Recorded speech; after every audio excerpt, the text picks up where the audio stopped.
ਅਧਿਆਇ 24। ਸੁਮੀਤ ਨੇ ਫਾਈਨਲ ਦਾ ਇਮਤਿਹਾਨ ਅਜੇ ਦੇਣਾ ਸੀ, ਪਰ ਕਦੇ ਕਦਾਈ ਕਾਲਜ ਜਾਂਦੀ। ਪ੍ਰੋਫੈਸਰ ਚੌਹਾਨ ਆਖਦਾ ਸੀ, ਕੋਈ ਗੱਲ ਨਹੀਂ, ਲੈਕਚਰ ਮੇਰੀ ਕੁਲੀਗ ਪੂਰੇ ਕਰ ਦੇਣਗੇ। ਘਰ ਰਹਿ ਕੇ ਉਹ ਖਾਣਾ ਬਣਾਉਂਦੀ, ਘਰ ਦੀ ਝਾੜ ਪੂੰਝ ਕਰਦੀ, ਕੱਪੜੇ ਧੋਂਦੀ। ਜਿਸ ਦਿਨ ਗੁਰਨਾਮੋ ਤੇ ਉਹਦੀ ਧੀ ਨਾ ਆਉਂਦੀਆਂ, ਉਸ ਤੋਂ ਉਹਨੂੰ ਝਾੜੂ ਪੋਚਾ ਤੇ ਭਾਂਡੇ ਮਾਂਜਣ ਦੇ ਕੰਮ ਵੀ ਉਹਨੂੰ ਆਪ ਹੀ ਕਰਨੇ ਪੈਂਦੇ।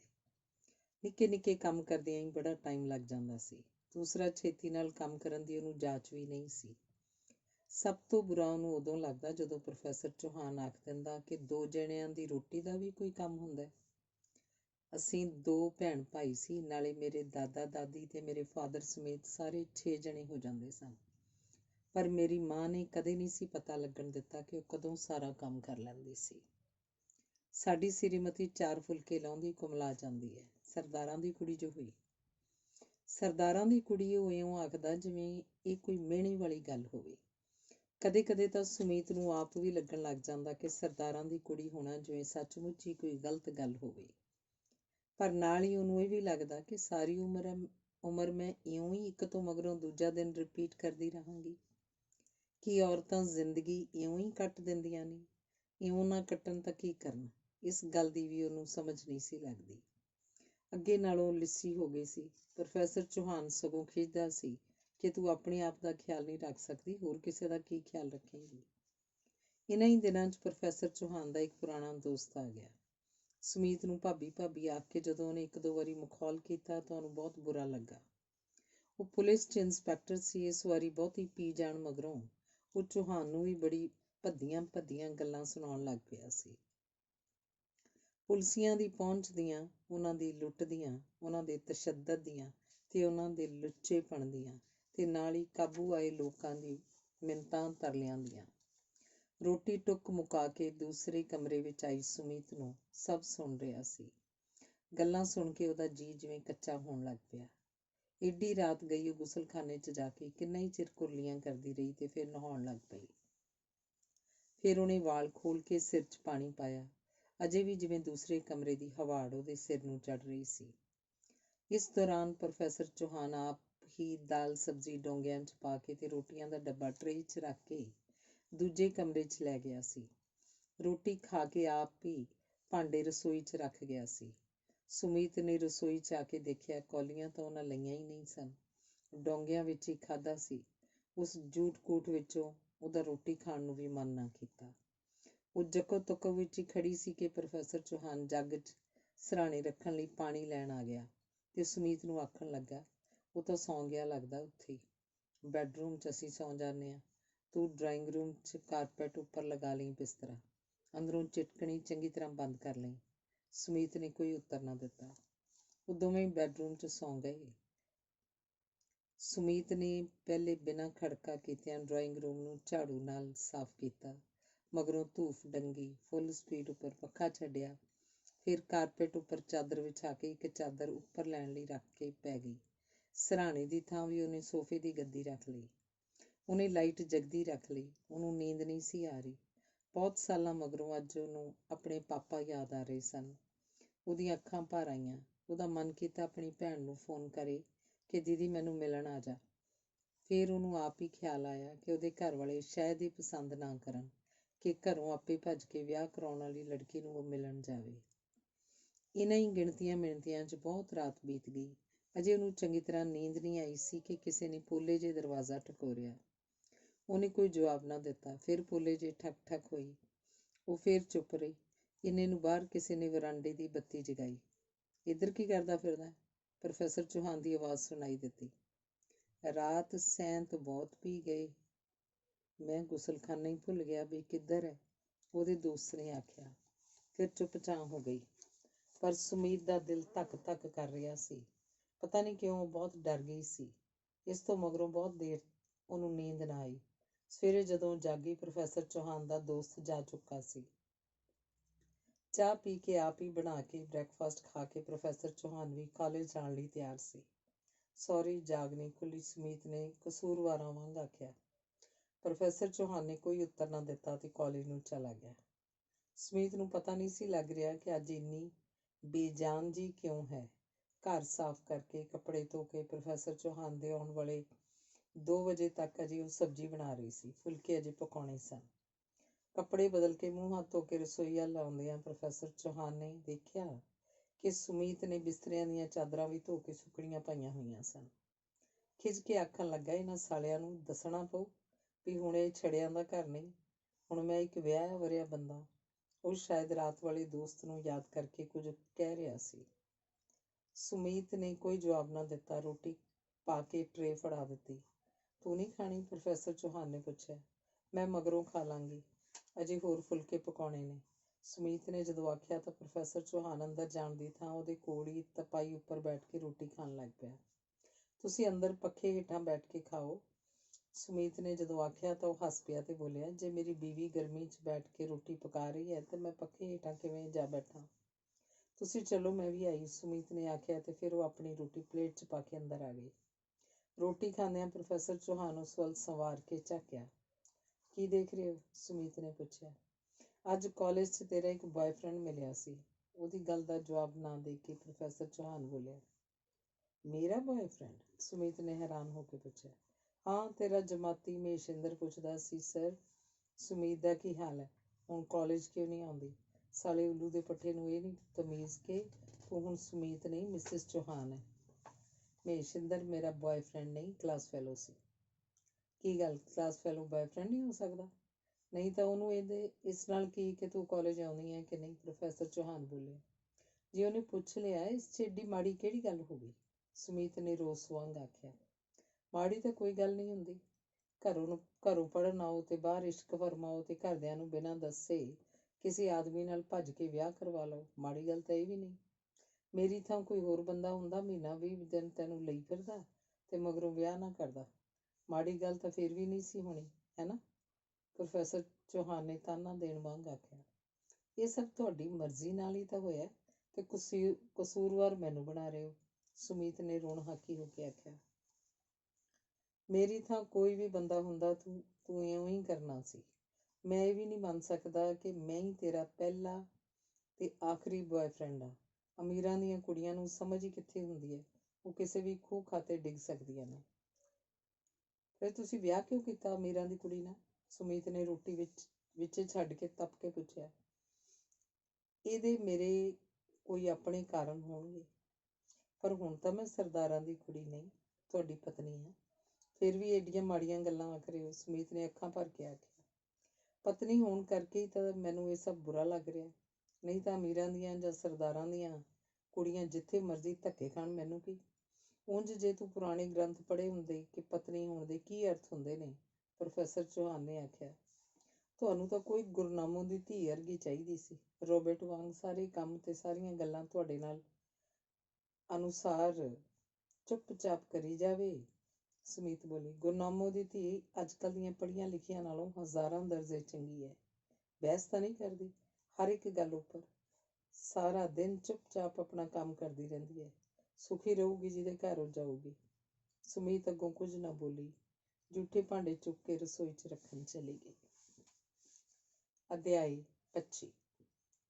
ਅਗਲੇ ਹੀ ਦਿਨ ਪ੍ਰੋਫੈਸਰ ਚੌਹਾਨ ਦੇ ਕਾਲਜ ਚਲੇ ਜਾਣ ਮਗਰੋਂ ਉਹਨੇ ਡਾਇਰੈਕਟਰੀ ਵਿੱਚੋਂ ਨੰਬਰ ਲੱਭ ਕੇ ਸੰਸਕ੍ਰਿਤ ਦੇ ਬਜ਼ੁਰਗ ਰਿਟਾਇਰਡ ਪ੍ਰੋਫੈਸਰ ਸਾਈਵਾਲ ਨੂੰ ਫੋਨ ਕੀਤਾ ਤੇ ਉਸ ਕੋਲੋਂ ਔਰਤ ਦੇ ਧਰਮ, ਮਸਲਨ ਫਰਜ਼ਾਂ ਬਾਰੇ ਸੰਸਕ੍ਰਿਤ ਪੁਸਤਕਾਂ ਦੇ ਹਿੰਦੀ ਅੰਗਰੇਜ਼ੀ ਤਰਜਮੇ ਪੁੱਛੇ। ਪ੍ਰੋਫੈਸਰ ਸਾਈਵਾਲ ਨੇ ਕਿਤਾਬਾਂ ਦੇ ਨਾਮ ਦੱਸ ਦਿੱਤੇ ਤੇ ਇਹ ਵੀ ਆਖਿਆ ਕਿ ਇਹਨਾਂ ਵਿੱਚੋਂ 1-2 ਪੁਸਤਕਾਂ ਮੇਰੇ ਕੋਲੋਂ ਲੈ ਕੇ ਪੜ੍ਹ ਲੈਣਾ। ਲਿਸਟ ਲੈ ਕੇ ਸੁਮੀਤ 17 ਸੈਕਟਰ ਕਿਤਾਬਾਂ ਦੀਆਂ ਦੁਕਾਨਾਂ ਉੱਪਰੋਂ 2 ਕਿਤਾਬਾਂ ਲੈ ਆਈ। ਜਲਦੀ ਵਾਪਸ ਆ ਕੇ ਖਾਣਾ ਬਣਾ ਕੇ ਉਹ ਪੁਸਤਕਾਂ ਨੂੰ ਫਰੋਲਦੀ ਰਹੀ, ਪਰ ਪ੍ਰੋਫੈਸਰ ਚੌਹਾਨ ਦੇ ਘਰ ਪਰਤਣ ਤੋਂ ਪਹਿਲਾਂ ਉਹਨੇ ਉਹ ਪੁਸਤਕਾਂ ਪਤਾ ਨਹੀਂ ਕਿਉਂ ਛੁਪਾ ਕੇ ਰੱਖ ਦਿੱਤੀਆਂ। ਰੋਟੀ ਬਣਾ ਕੇ ਉਡੀਕਦੀ ਰਹੀ। ਪ੍ਰੋਫੈਸਰ ਚੌਹਾਨ ਨੇ ਨਾ ਫੋਨ ਕੀਤਾ, ਨਾ ਆਇਆ। ਆਥਣ ਹੋ ਗਿਆ ਸੀ। ਕਾਫੀ ਕੁਵੇਲੇ ਉਹ ਆਇਆ। ਨਾਲ ਉਹਦਾ ਦੋਸਤ ਸੀ। ਚਾਹ ਪੀ ਕੇ ਉਹ ਆਪਣੇ ਦੋਸਤ ਨਾਲ ਬਾਜ਼ਾਰ ਚਲਾ ਗਿਆ ਕਿ ਘੰਟੇ ਕੁ ਤੀਕ ਆ ਜਾਵਾਂਗੇ। ਘੰਟੇ ਕੁ ਮਗਰੋਂ ਬੈਲ ਵੱਜੀ। ਸੁਮੀਤ ਨੇ ਸਮਝਿਆ ਚੌਹਾਨ ਆ ਗਿਆ ਹੋਏਗਾ। ਬੂਹਾ ਖੋਲ੍ਹਿਆ ਤਾਂ ਅੱਗੇ ਮਹੇਸ਼ਿੰਦਰ ਖੜਾ ਸੀ। ਪ੍ਰੋਫੈਸਰ ਸਾਹਿਬ ਤਾਂ ਘਰ ਨਹੀਂ, ਉਹਨੇ ਕਾਹਲੀ ਨਾਲ ਆਖਿਆ। ਮੈਡਮ, ਸੁਮੀਤ ਤਾਂ ਘਰ ਹੀ ਨੇ, ਉਹਨੇ ਮਜ਼ਾਕ ਵਾਂਗ ਆਖਿਆ। ਨਹੀਂ, ਮੈਂ ਵੀ ਕਿਧਰੇ ਜਾਣਾ, ਹੁਣੇ ਜਲਦੀ ਹੈ ਜ਼ਰਾ, ਸੁਮੀਤ ਨੇ ਘਬਰਾਹਟ ਜਿਹੀ 'ਚੋਂ ਆਖਿਆ। ਲੋਕ ਆਖਦੇ ਨੇ ਪ੍ਰੋਫੈਸਰ ਸਾਹਿਬ ਸੁਮੀਤ ਨੂੰ ਡਾਂਟ ਕੇ ਰੱਖਦੇ ਨੇ, ਠੀਕ ਹੈ ਨਾ? ਕਿਸੇ ਨੂੰ ਇਸ ਨਾਲ ਕੀ? ਸੁਮੀਤ ਨੇ ਖਿਝ ਕੇ ਆਖਿਆ। ਤੂੰ ਤੇ ਸੁਮੀਤ ਉੱਕਾ ਹੀ ਬਦਲ ਗਈ, ਮਹੇਸ਼ਿੰਦਰ ਨੇ ਛਿੱਥਾ ਜਿਹਾ ਹੋ ਕੇ ਆਖਿਆ। ਮੈਂ ਤਿਆਰ ਹੋ ਕੇ ਕਿਧਰੇ ਜਾਣਾ ਹੈ, ਤੂੰ ਫਿਰ ਕਿਸੇ ਵੇਲੇ ਪ੍ਰੋਫੈਸਰ ਦੇ ਹੁੰਦਿਆਂ ਆ ਜਾਈਂ, ਸੁਮੀਤ ਨੇ ਕਾਹਲੀ ਪੈਂਦਿਆਂ ਆਖਿਆ। ਮੈਂ ਤਾਂ ਇੱਧਰੋਂ ਲੰਘਦਾ ਪਿਆ ਸੀ, ਨਾਲੇ ਕਿਰਨ ਆਖਦੀ ਸੀ ਸੁਮੀਤ ਦਾ ਪਤਾ ਕਰਕੇ ਆਉਣਾ। ਮੈਂ ਤਾਂ ਆ ਗਿਆ, ਆਖਦਾ ਮਹੇਸ਼ਿੰਦਰ ਚਲਾ ਗਿਆ। ਸੁਮੀਤ ਫਿਰ ਵੀ ਘਬਰਾ ਜਿਹੀ ਗਈ ਸੀ ਕਿ ਕਿਧਰੇ ਪ੍ਰੋਫੈਸਰ ਚੌਹਾਨ ਨੂੰ ਪਤਾ ਨਾ ਲੱਗ ਜਾਏ ਕਿ ਮਹੇਸ਼ਿੰਦਰ ਆਇਆ ਸੀ। ਸੁਮੀਤ ਨੇ ਰਾਤ ਦੀ ਰੋਟੀ ਉਸ ਦੋਸਤ ਦੀ ਵੀ ਬਣਾ ਲਈ। ਪ੍ਰੋਫੈਸਰ ਚੌਹਾਨ ਜੀ ਦੇ ਨਾਲ ਗਿਆ ਸੀ। ਆਥਣ ਤੋਂ ਮਗਰੋਂ ਰਾਤ ਹੋ ਗਈ। ਰਾਤ ਅੱਧੀ ਤੋਂ ਵੱਧ ਲੰਘ ਗਈ। ਪ੍ਰੋਫੈਸਰ ਚੌਹਾਨ ਤੇ ਉਹਦੇ ਦੋਸਤ ਨਹੀਂ ਸੀ ਪਰਤੇ। ਸੁਮੀਤ ਸੋਚ ਕੇ ਘਬਰਾਉਣ ਲੱਗ ਪਈ। ਮਾੜੇ ਮਾੜੇ ਖਿਆਲ ਆਉਣ ਲੱਗ ਪਏ। ਕਿਧਰੇ ਐਕਸੀਡੈਂਟ ਹੀ ਨਾ ਹੋ ਗਿਆ ਹੋਵੇ, ਕਿਧਰੇ ਬਹੁਤੀ ਪੀ ਕੇ, ਕਿਧਰੇ ਉਹ ਤਰਲੋ ਮੱਛੀ ਹੋ ਰਹੀ ਸੀ। ਉਹਨੇ ਫੋਨ ਵੀ ਤਾਂ ਨਹੀਂ ਕੀਤਾ ਸੀ, ਪਰ ਰਾਤ ਦੇ ਇਸ ਵੇਲੇ ਉਹ ਕਰੇ ਵੀ ਤਾਂ ਕੀ? ਅੱਧੀ ਰਾਤ ਤੀਕ ਉਹਨੇ ਕੋਠੇ ਉੱਪਰ ਗੇੜੇ ਕੱਢਦਿਆਂ ਲੰਘੇ ਜਾਂਦੇ ਹਰ ਇੱਕ ਸਕੂਟਰ ਨੂੰ ਪ੍ਰੋਫੈਸਰ ਚੌਹਾਨ ਦਾ ਸਕੂਟਰ ਸਮਝ ਕੇ ਉਹਦੇ ਆਪਣੇ ਫਲੈਟ ਅੱਗੇ ਰੁਕਣ ਨੂੰ ਉਡੀਕਦਿਆਂ, ਰੱਬ ਨੂੰ ਧਿਆਉਂਦਿਆਂ ਮਸਾਂ ਲੰਘਾਇਆ। ਫਿਰ ਉਹਨੇ ਹੇਠਾਂ ਆ ਕੇ ਟੈਲੀਫੋਨ ਦੀ ਡਾਇਰੈਕਟਰੀ ਵਿੱਚੋਂ ਪ੍ਰੋਫੈਸਰ ਚੌਹਾਨ ਦੀ ਵਾਕਫ 2-3 ਲੋਕਾਂ ਦੇ ਘਰੀਂ ਫੋਨ ਕੀਤਾ, ਪਰ ਪ੍ਰੋਫੈਸਰ ਚੌਹਾਨ ਕਿਤੇ ਵੀ ਨਹੀਂ ਸੀ। ਹਾਰ ਕੇ ਉਹ ਸੁੱਖਣ ਬੈਠ ਗਈ। ਹੇ ਪਰਮਾਤਮਾ, ਪ੍ਰੋਫੈਸਰ ਚੌਹਾਨ ਸੁੱਖੀ ਸਾਂਦੀ ਘਰ ਆ ਜਾਣ। ਮੈਂ 101 ਰੁਪਇਆ ਦੀ ਗੁਰਦੁਆਰੇ ਜਾ ਕੇ ਦੇਗ ਕਰਵਾ ਕੇ ਆਊਂਗੀ। ਹੇ ਦੇਵੀ ਮਾਂ, 101 ਰੁਪਇਆ ਦੇ ਲੱਡੂ ਮੈਂ ਮੰਦਰ ਚੜਾ ਕੇ ਆਊਂਗੀ। ਉਹ ਸਵੇਰ ਦੀ ਨਹਾਤੀ ਧੋਤੀ ਸੀ, ਨਾ ਕੁਝ ਖਾਧਾ ਨਾ ਪੀਤਾ ਸੀ। ਉਹਨੂੰ ਸਮਝ ਨਹੀਂ ਸੀ ਲੱਗ ਰਹੀ ਕੀ ਕਰੇ। ਇੱਕ ਵਾਰੀ ਤਾਂ ਉਹਨੇ ਆਪਣੇ ਸ਼ਹਿਰ ਫੋਨ ਮਿਲਾਇਆ। ਉਹਦੇ ਭਰਾ ਨੇ ਚੁੱਕਿਆ ਤਾਂ ਉਹਨੇ ਬਿਨਾਂ ਹੀ ਕੁਝ ਆਖੇ ਫੋਨ ਬੰਦ ਕਰ ਦਿੱਤਾ। ਸਵੇਰ ਦੇ 10 ਕੁ ਵਜੇ ਪ੍ਰੋਫੈਸਰ ਚੌਹਾਨ ਥੱਕਿਆ ਟੁੱਟਿਆ ਜਿਹਾ ਘਰ ਪਹੁੰਚਿਆ। ਕੱਪੜੇ ਬਦਲ ਕੇ ਨਹਾਉਣ ਚਲਾ ਗਿਆ। ਬ੍ਰੇਕਫਾਸਟ ਦਿਆਂ? ਉਹਨੂੰ ਗੁਸਲਖਾਨੇ ਵਿੱਚੋਂ ਬਾਹਰ ਆਇਆ ਦੇਖ ਸੁਮੀਤ ਨੇ ਪੁੱਛਿਆ। ਨਹੀਂ, ਦਹੀਂ ਹੈ ਤਾਂ ਲੱਸੀ ਦਾ ਇੱਕ ਗਲਾਸ ਬਣਾ ਦੇ। ਰਾਤੀ ਤੁਸੀਂ ਘਰ ਹੀ ਨਹੀਂ ਆਏ, ਮੈਨੂੰ ਸਾਰੀ ਰਾਤ ਨੀਂਦ ਨਹੀਂ ਆਈ, ਸੁਮੀਤ ਨੇ ਆਖਿਆ। ਪ੍ਰੋਫੈਸਰ ਚੌਹਾਨ ਨੇ ਕੋਈ ਉੱਤਰ ਨਾ ਦਿੱਤਾ। ਟੈਲੀਫੋਨ ਦੀ ਘੰਟੀ ਵੱਜੀ। ਪ੍ਰੋਫੈਸਰ ਚੌਹਾਨ ਨੇ ਰਿਸੀਵਰ ਚੁੱਕ ਕੇ ਆਖਿਆ, ਹੈਲੋ। ਅੱਗੋਂ ਮਿਸਿਸ ਭਾਟੀਆ ਆਖ ਰਹੀ ਸੀ, ਪ੍ਰੋਫੈਸਰ ਚੌਹਾਨ ਰਾਤੀ ਕਿੱਥੇ ਚਲੇ ਗਏ ਸੀ? ਤੁਹਾਡੇ ਮਿਸਿਸ ਤੁਹਾਡੇ ਬਾਰੇ ਪੁੱਛ ਰਹੇ ਸਨ। ਹਾਂ, ਮੈਂ ਇੱਕ ਦੋਸਤ ਦਾ ਪਤਾ ਲੈਣ ਲਈ ਗਿਆ ਤੇ ਲੇਟ ਹੋ ਗਿਆ, ਪ੍ਰੋਫੈਸਰ ਚੌਹਾਨ ਨੇ ਆਵਾਜ਼ ਸਹਿਜ ਰੱਖਦਿਆਂ ਆਖਿਆ। ਦੇਖੋ ਨਾ, ਵਿਚਾਰੀ ਘਬਰਾ ਗਈ ਹੋਣੀ ਹੈ ਇਕੱਲੀ, ਖਿਆਲ ਰੱਖਿਆ ਕਰੋ ਨਾ, ਮਿਸਿਸ ਭਾਟੀਆ ਮੱਤਾਂ ਦੇ ਰਹੀ ਸੀ। ਅੱਗੋਂ ਪ੍ਰੋਫੈਸਰ ਚੌਹਾਨ ਕੁਝ ਨਾ ਬੋਲਿਆ। ਆਪ ਹੀ ਮਿਸਿਸ ਭਾਟੀਆ ਨੇ ਟੈਲੀਫੋਨ ਰੱਖ ਦਿੱਤਾ। ਹੋਰ ਕਿਸ ਨੂੰ ਕੀਤਾ ਸੀ ਫੋਨ? ਪ੍ਰੋਫੈਸਰ ਚੌਹਾਨ ਨੇ ਬਹੁਤ ਤਲਖ ਹੋ ਕੇ ਪੁੱਛਿਆ। ਸੁਮੀਤ ਨੇ ਸਹਿਮੀ ਜਿਹੀ ਨੇ ਉਹ 2-3 ਨਾਂ ਦੱਸ ਦਿੱਤੇ ਜਿਨ੍ਹਾਂ ਨੂੰ ਫੋਨ ਕਰਕੇ ਉਹਨੇ ਪ੍ਰੋਫੈਸਰ ਚੌਹਾਨ ਬਾਰੇ ਪੁੱਛਿਆ ਸੀ। ਤੂੰ ਮੈਨੂੰ ਲੋਕਾਂ 'ਚ ਬਦਨਾਮ ਕਰਨਾ ਚਾਹੁੰਦੀ ਹੈ? ਖਬਰਦਾਰ ਜੇ ਮੁੜ ਕੇ ਕਿਸੇ ਨੂੰ ਫੋਨ ਕੀਤਾ। ਸੁਮੀਤ ਘਬਰਾ ਗਈ, ਜਿਵੇਂ ਸੱਚਮੁੱਚ ਹੀ ਉਸ ਕੋਲੋਂ ਭਾਰੀ ਗਲਤੀ ਹੋ ਗਈ ਹੋਵੇ। ਤੂੰ ਚੁੱਕ ਫੋਨ ਤੇ ਕਰ ਉਹਨਾਂ ਸਭਨਾਂ ਨੂੰ ਕਿ ਰਾਤੀ ਪ੍ਰੋਫੈਸਰ ਚੌਹਾਨ ਆ ਗਏ ਸਨ, ਪ੍ਰੋਫੈਸਰ ਚੌਹਾਨ ਨੇ ਉਸੇ ਸਖਤ ਟੋਨ 'ਚ ਆਖਿਆ। ਸੁਮੀਤ ਨੇ ਪ੍ਰੋਫੈਸਰ ਚੌਹਾਨ ਦੇ ਆਖਣ ਅਨੁਸਾਰ ਫੋਨ ਕਰ ਦਿੱਤੇ, ਪਰ ਵਿੱਚੋਂ ਉਹ ਬੜੀ ਪਰੇਸ਼ਾਨ ਸੀ, ਉਦਾਸ ਸੀ ਕਿ ਪ੍ਰੋਫੈਸਰ ਚੌਹਾਨ ਮੇਰੀ ਹਰ ਗੱਲ ਨੂੰ ਹੀ ਉਲਟੀ ਕਿਉਂ ਲੈ ਲੈਂਦੇ ਨੇ। ਘਰ ਘਰਾਣੇ ਦੀਆਂ ਔਰਤਾਂ ਆਪਣੇ ਆਦਮੀਆਂ ਦੇ 100 ਐਬਾਂ ਉੱਤੇ ਪਰਦੇ ਪਾਉਂਦੀਆਂ ਨੇ। ਇੱਥੇ ਇਹ ਹੈ ਕਿ ਹੁਣੇ ਲੱਗ ਗਈ ਬਦਨਾਮ ਕਰਨ। ਔਰਤਾਂ ਵਾਲਾ ਕੋਈ ਸਲੀਕਾ ਆਉਂਦਾ ਹੋਵੇ ਤਾਂ ਹੈ ਨਾ। ਵਿਆਹ ਕਰ ਲਿਆ ਬਸ, ਵਿਆਹ ਦੇ ਮਾਇਨੇ ਵੀ ਪਤਾ ਨੇ। ਪ੍ਰੋਫੈਸਰ ਚੌਹਾਨ ਖਿਝ ਰਿਹਾ ਸੀ। ਕਿੱਥੇ ਕੀ ਗਲਤ ਹੋ ਗਿਆ? ਸੁਮੀਤ ਸੋਚਣ ਦੀ ਕੋਸ਼ਿਸ਼ ਕਰਦੀ, ਪਰ ਉਹਨੂੰ ਕੁਝ ਸਮਝ ਨਾ ਆਉਂਦਾ। ਪੁੱਛੇ ਤਾਂ ਕਿਹਨੂੰ ਪੁੱਛੇ? ਉਹਨੂੰ ਤਾਂ ਸਾਰੇ ਬੜੀ ਸਮਝਦਾਰ ਲੜਕੀ ਆਖਦੇ ਹੁੰਦੇ ਸਨ, ਪਰ ਪ੍ਰੋਫੈਸਰ ਚੌਹਾਨ ਅਨੁਸਾਰ ਤਾਂ ਉਹਨੂੰ ਜਿਵੇਂ ਕੋਈ ਅਕਲ ਹੀ ਨਹੀਂ ਸੀ। ਉਹ ਉਲਝ ਜਿਹੀ ਗਈ। ਉਹ ਹਾਰਨਾ ਨਹੀਂ ਸੀ ਚਾਹੁੰਦੀ। ਉਹ ਸਭ ਕੁਝ ਕਰਨ ਨੂੰ ਤਿਆਰ ਸੀ ਜਿਸ ਨਾਲ ਪ੍ਰੋਫੈਸਰ ਚੌਹਾਨ ਖੁਸ਼ ਰਹੇ। ਉਹਨੇ ਆਖਿਆ ਵੀ ਸੀ ਇੱਕ ਦਿਨ ਕਿ ਮੈਨੂੰ ਦੱਸ ਦਿਓ ਕਿ ਕੀ ਕਰਨਾ ਹੈ, ਪਰ ਅੱਗੋਂ ਪ੍ਰੋਫੈਸਰ ਚੌਹਾਨ ਮਜ਼ਾਕ ਕਰਨ ਲੱਗ ਪਿਆ ਕਿ ਏਡੇ ਵੱਡੇ ਫੈਸਲੇ ਤਾਂ ਤੂੰ ਬਿਨਾਂ ਕਿਸੇ ਤੋਂ ਪੁੱਛੇ ਕਰ ਲਏ ਸਨ। ਉਹ ਆਪ ਵੀ ਹੈਰਾਨ ਸੀ ਕਿ ਇਹ ਸਭ ਕਿਵੇਂ ਹੋ ਗਿਆ ਸੀ। ਉਹ ਕਈ ਸਭ ਕੁਝ ਭੁੱਲ ਗਈ ਸੀ। ਉਹਦਾ ਜਿਵੇਂ ਦਿਮਾਗ ਹੀ ਕੰਮ ਕਰਨੋਂ ਹਟ ਗਿਆ ਸੀ। ਪ੍ਰੋਫੈਸਰ ਚੌਹਾਨ ਤੋਂ ਬਿਨਾਂ ਉਹਨੂੰ ਕੁਝ ਵੀ ਨਹੀਂ ਸੀ ਦਿਸਦਾ। ਕਿੱਡੀ ਅਜੀਬ ਗੱਲ ਸੀ ਉਹ ਸੋਚਦੀ, ਤੇ ਉਸੇ ਗੱਲ ਨੂੰ ਹੁਣ ਪ੍ਰੋਫੈਸਰ ਚੌਹਾਨ ਮਿਹਣੇ ਵਾਂਗ ਵਰਤਦਾ ਸੀ। ਪਰ ਪ੍ਰੋਫੈਸਰ ਚੌਹਾਨ ਦੀ ਦ੍ਰਿਸ਼ਟੀ ਤੋਂ ਦੇਖਣ ਦੀ ਕੋਸ਼ਿਸ਼ ਕਰਦੀ। ਬਹੁਤੀ ਵਾਰੀ ਉਹ ਸੋਚਦੀ, ਪ੍ਰੋਫੈਸਰ ਚੌਹਾਨ ਠੀਕ ਹੀ ਤਾਂ ਆਖਦੇ ਨੇ। ਉਹਨੂੰ ਆਪ ਨੂੰ ਵੀ ਹੈਰਾਨੀ ਹੋਈ ਜਿਸ ਦਿਨ ਪ੍ਰੋਫੈਸਰ ਚੌਹਾਨ ਨੇ ਪੁੱਛਿਆ ਸੀ, ਤੂੰ ਮੇਰੇ ਨਾਲ ਕੀ ਸੋਚ ਕੇ ਵਿਆਹ ਕਰਵਾਇਆ ਸੀ, ਤਾਂ ਉਹਨੂੰ ਕੋਈ ਜਵਾਬ ਨਹੀਂ ਸੀ ਔੜਿਆ। ਉਹਨੇ ਕੁਝ ਸੋਚ ਕੇ ਤਾਂ ਵਿਆਹ ਹੀ ਨਹੀਂ ਕੀਤਾ ਸੀ, ਤੇ ਉਹ ਇਸ ਵਿਆਹ ਬਾਰੇ ਬੜਾ ਕੁਝ ਸੋਚਦੀ ਰਹਿੰਦੀ ਸੀ। ਅਧਿਆਇ 26। ਕੱਲ੍ਹ ਨੂੰ ਸਨਿਚਰਵਾਰ ਸੀ। ਪ੍ਰੋਫੈਸਰ ਚੌਹਾਨ ਨੂੰ ਕਾਲਜ ਤੋਂ ਛੁੱਟੀ ਸੀ। ਮੰਗਲਵਾਰ ਦੀ ਫਿਰ ਛੁੱਟੀ ਸੀ। ਸੋਮਵਾਰ ਦੀ ਛੁੱਟੀ ਲੈ ਕੇ 4 ਛੁੱਟੀਆਂ ਬਣ ਜਾਂਦੀਆਂ ਸਨ। ਇਸੇ ਲਈ ਪ੍ਰੋਫੈਸਰ ਚੌਹਾਨ ਨੇ ਆਥਣੇ ਜੇ ਸੁਮੀਤ ਨੂੰ ਪੁੱਛਿਆ, ਆਪਾਂ ਕਿਧਰੇ ਚੱਲੀਏ ਨਾ ਛੁੱਟੀਆਂ 'ਚ? ਪਰ ਜਾਵਾਂਗੇ ਕਿੱਥੇ? ਸੁਮੀਤ ਨੇ ਕੁਝ ਸੋਚਦਿਆਂ ਪੁੱਛਿਆ। ਕਿਸੇ ਤੀਰਥ 'ਤੇ ਨਾ ਚੱਲੀਏ? ਪੁਰਾਣੇ ਦੋਸਤ ਮਿੱਤਰਾਂ ਨਾਲ ਗੁਜ਼ਾਰੇ ਦਿਨ ਯਾਦ ਕਰਕੇ ਕਈ ਵਾਰ ਆਪਣਾ ਆਪ ਮੈਲਾ ਮੈਲਾ ਲੱਗਣ ਲੱਗ ਜਾਂਦਾ ਹੈ। ਕਿਹੜੇ ਤੀਰਥ 'ਤੇ? ਉਂਝ ਤਾਂ ਅੰਮ੍ਰਿਤਸਰ ਵੀ ਜਾਇਆ ਜਾ ਸਕਦਾ, ਪਰ ਉੱਥੇ ਹੁਣ ਬੰਦਿਆਂ ਦੀ ਬਹੁਤ ਭੀੜ ਹੁੰਦੀ ਹੈ। ਤੁਹਾਡੇ ਅੰਦਰਲੇ ਸਹਿਜ ਨੂੰ ਡਿਸਟਰਬ ਨਾ ਕਰੇ, ਬਾਹਰਲੀ ਭੀੜ ਦਾ ਕੀ ਹੈ? ਸੁਮੀਤ ਨੇ ਜਦੋਂ ਆਖਿਆ, ਪ੍ਰੋਫੈਸਰ ਚੌਹਾਨ ਚੌਂਕ ਕੇ ਉਸ ਵੱਲ ਝਾਕਿਆ।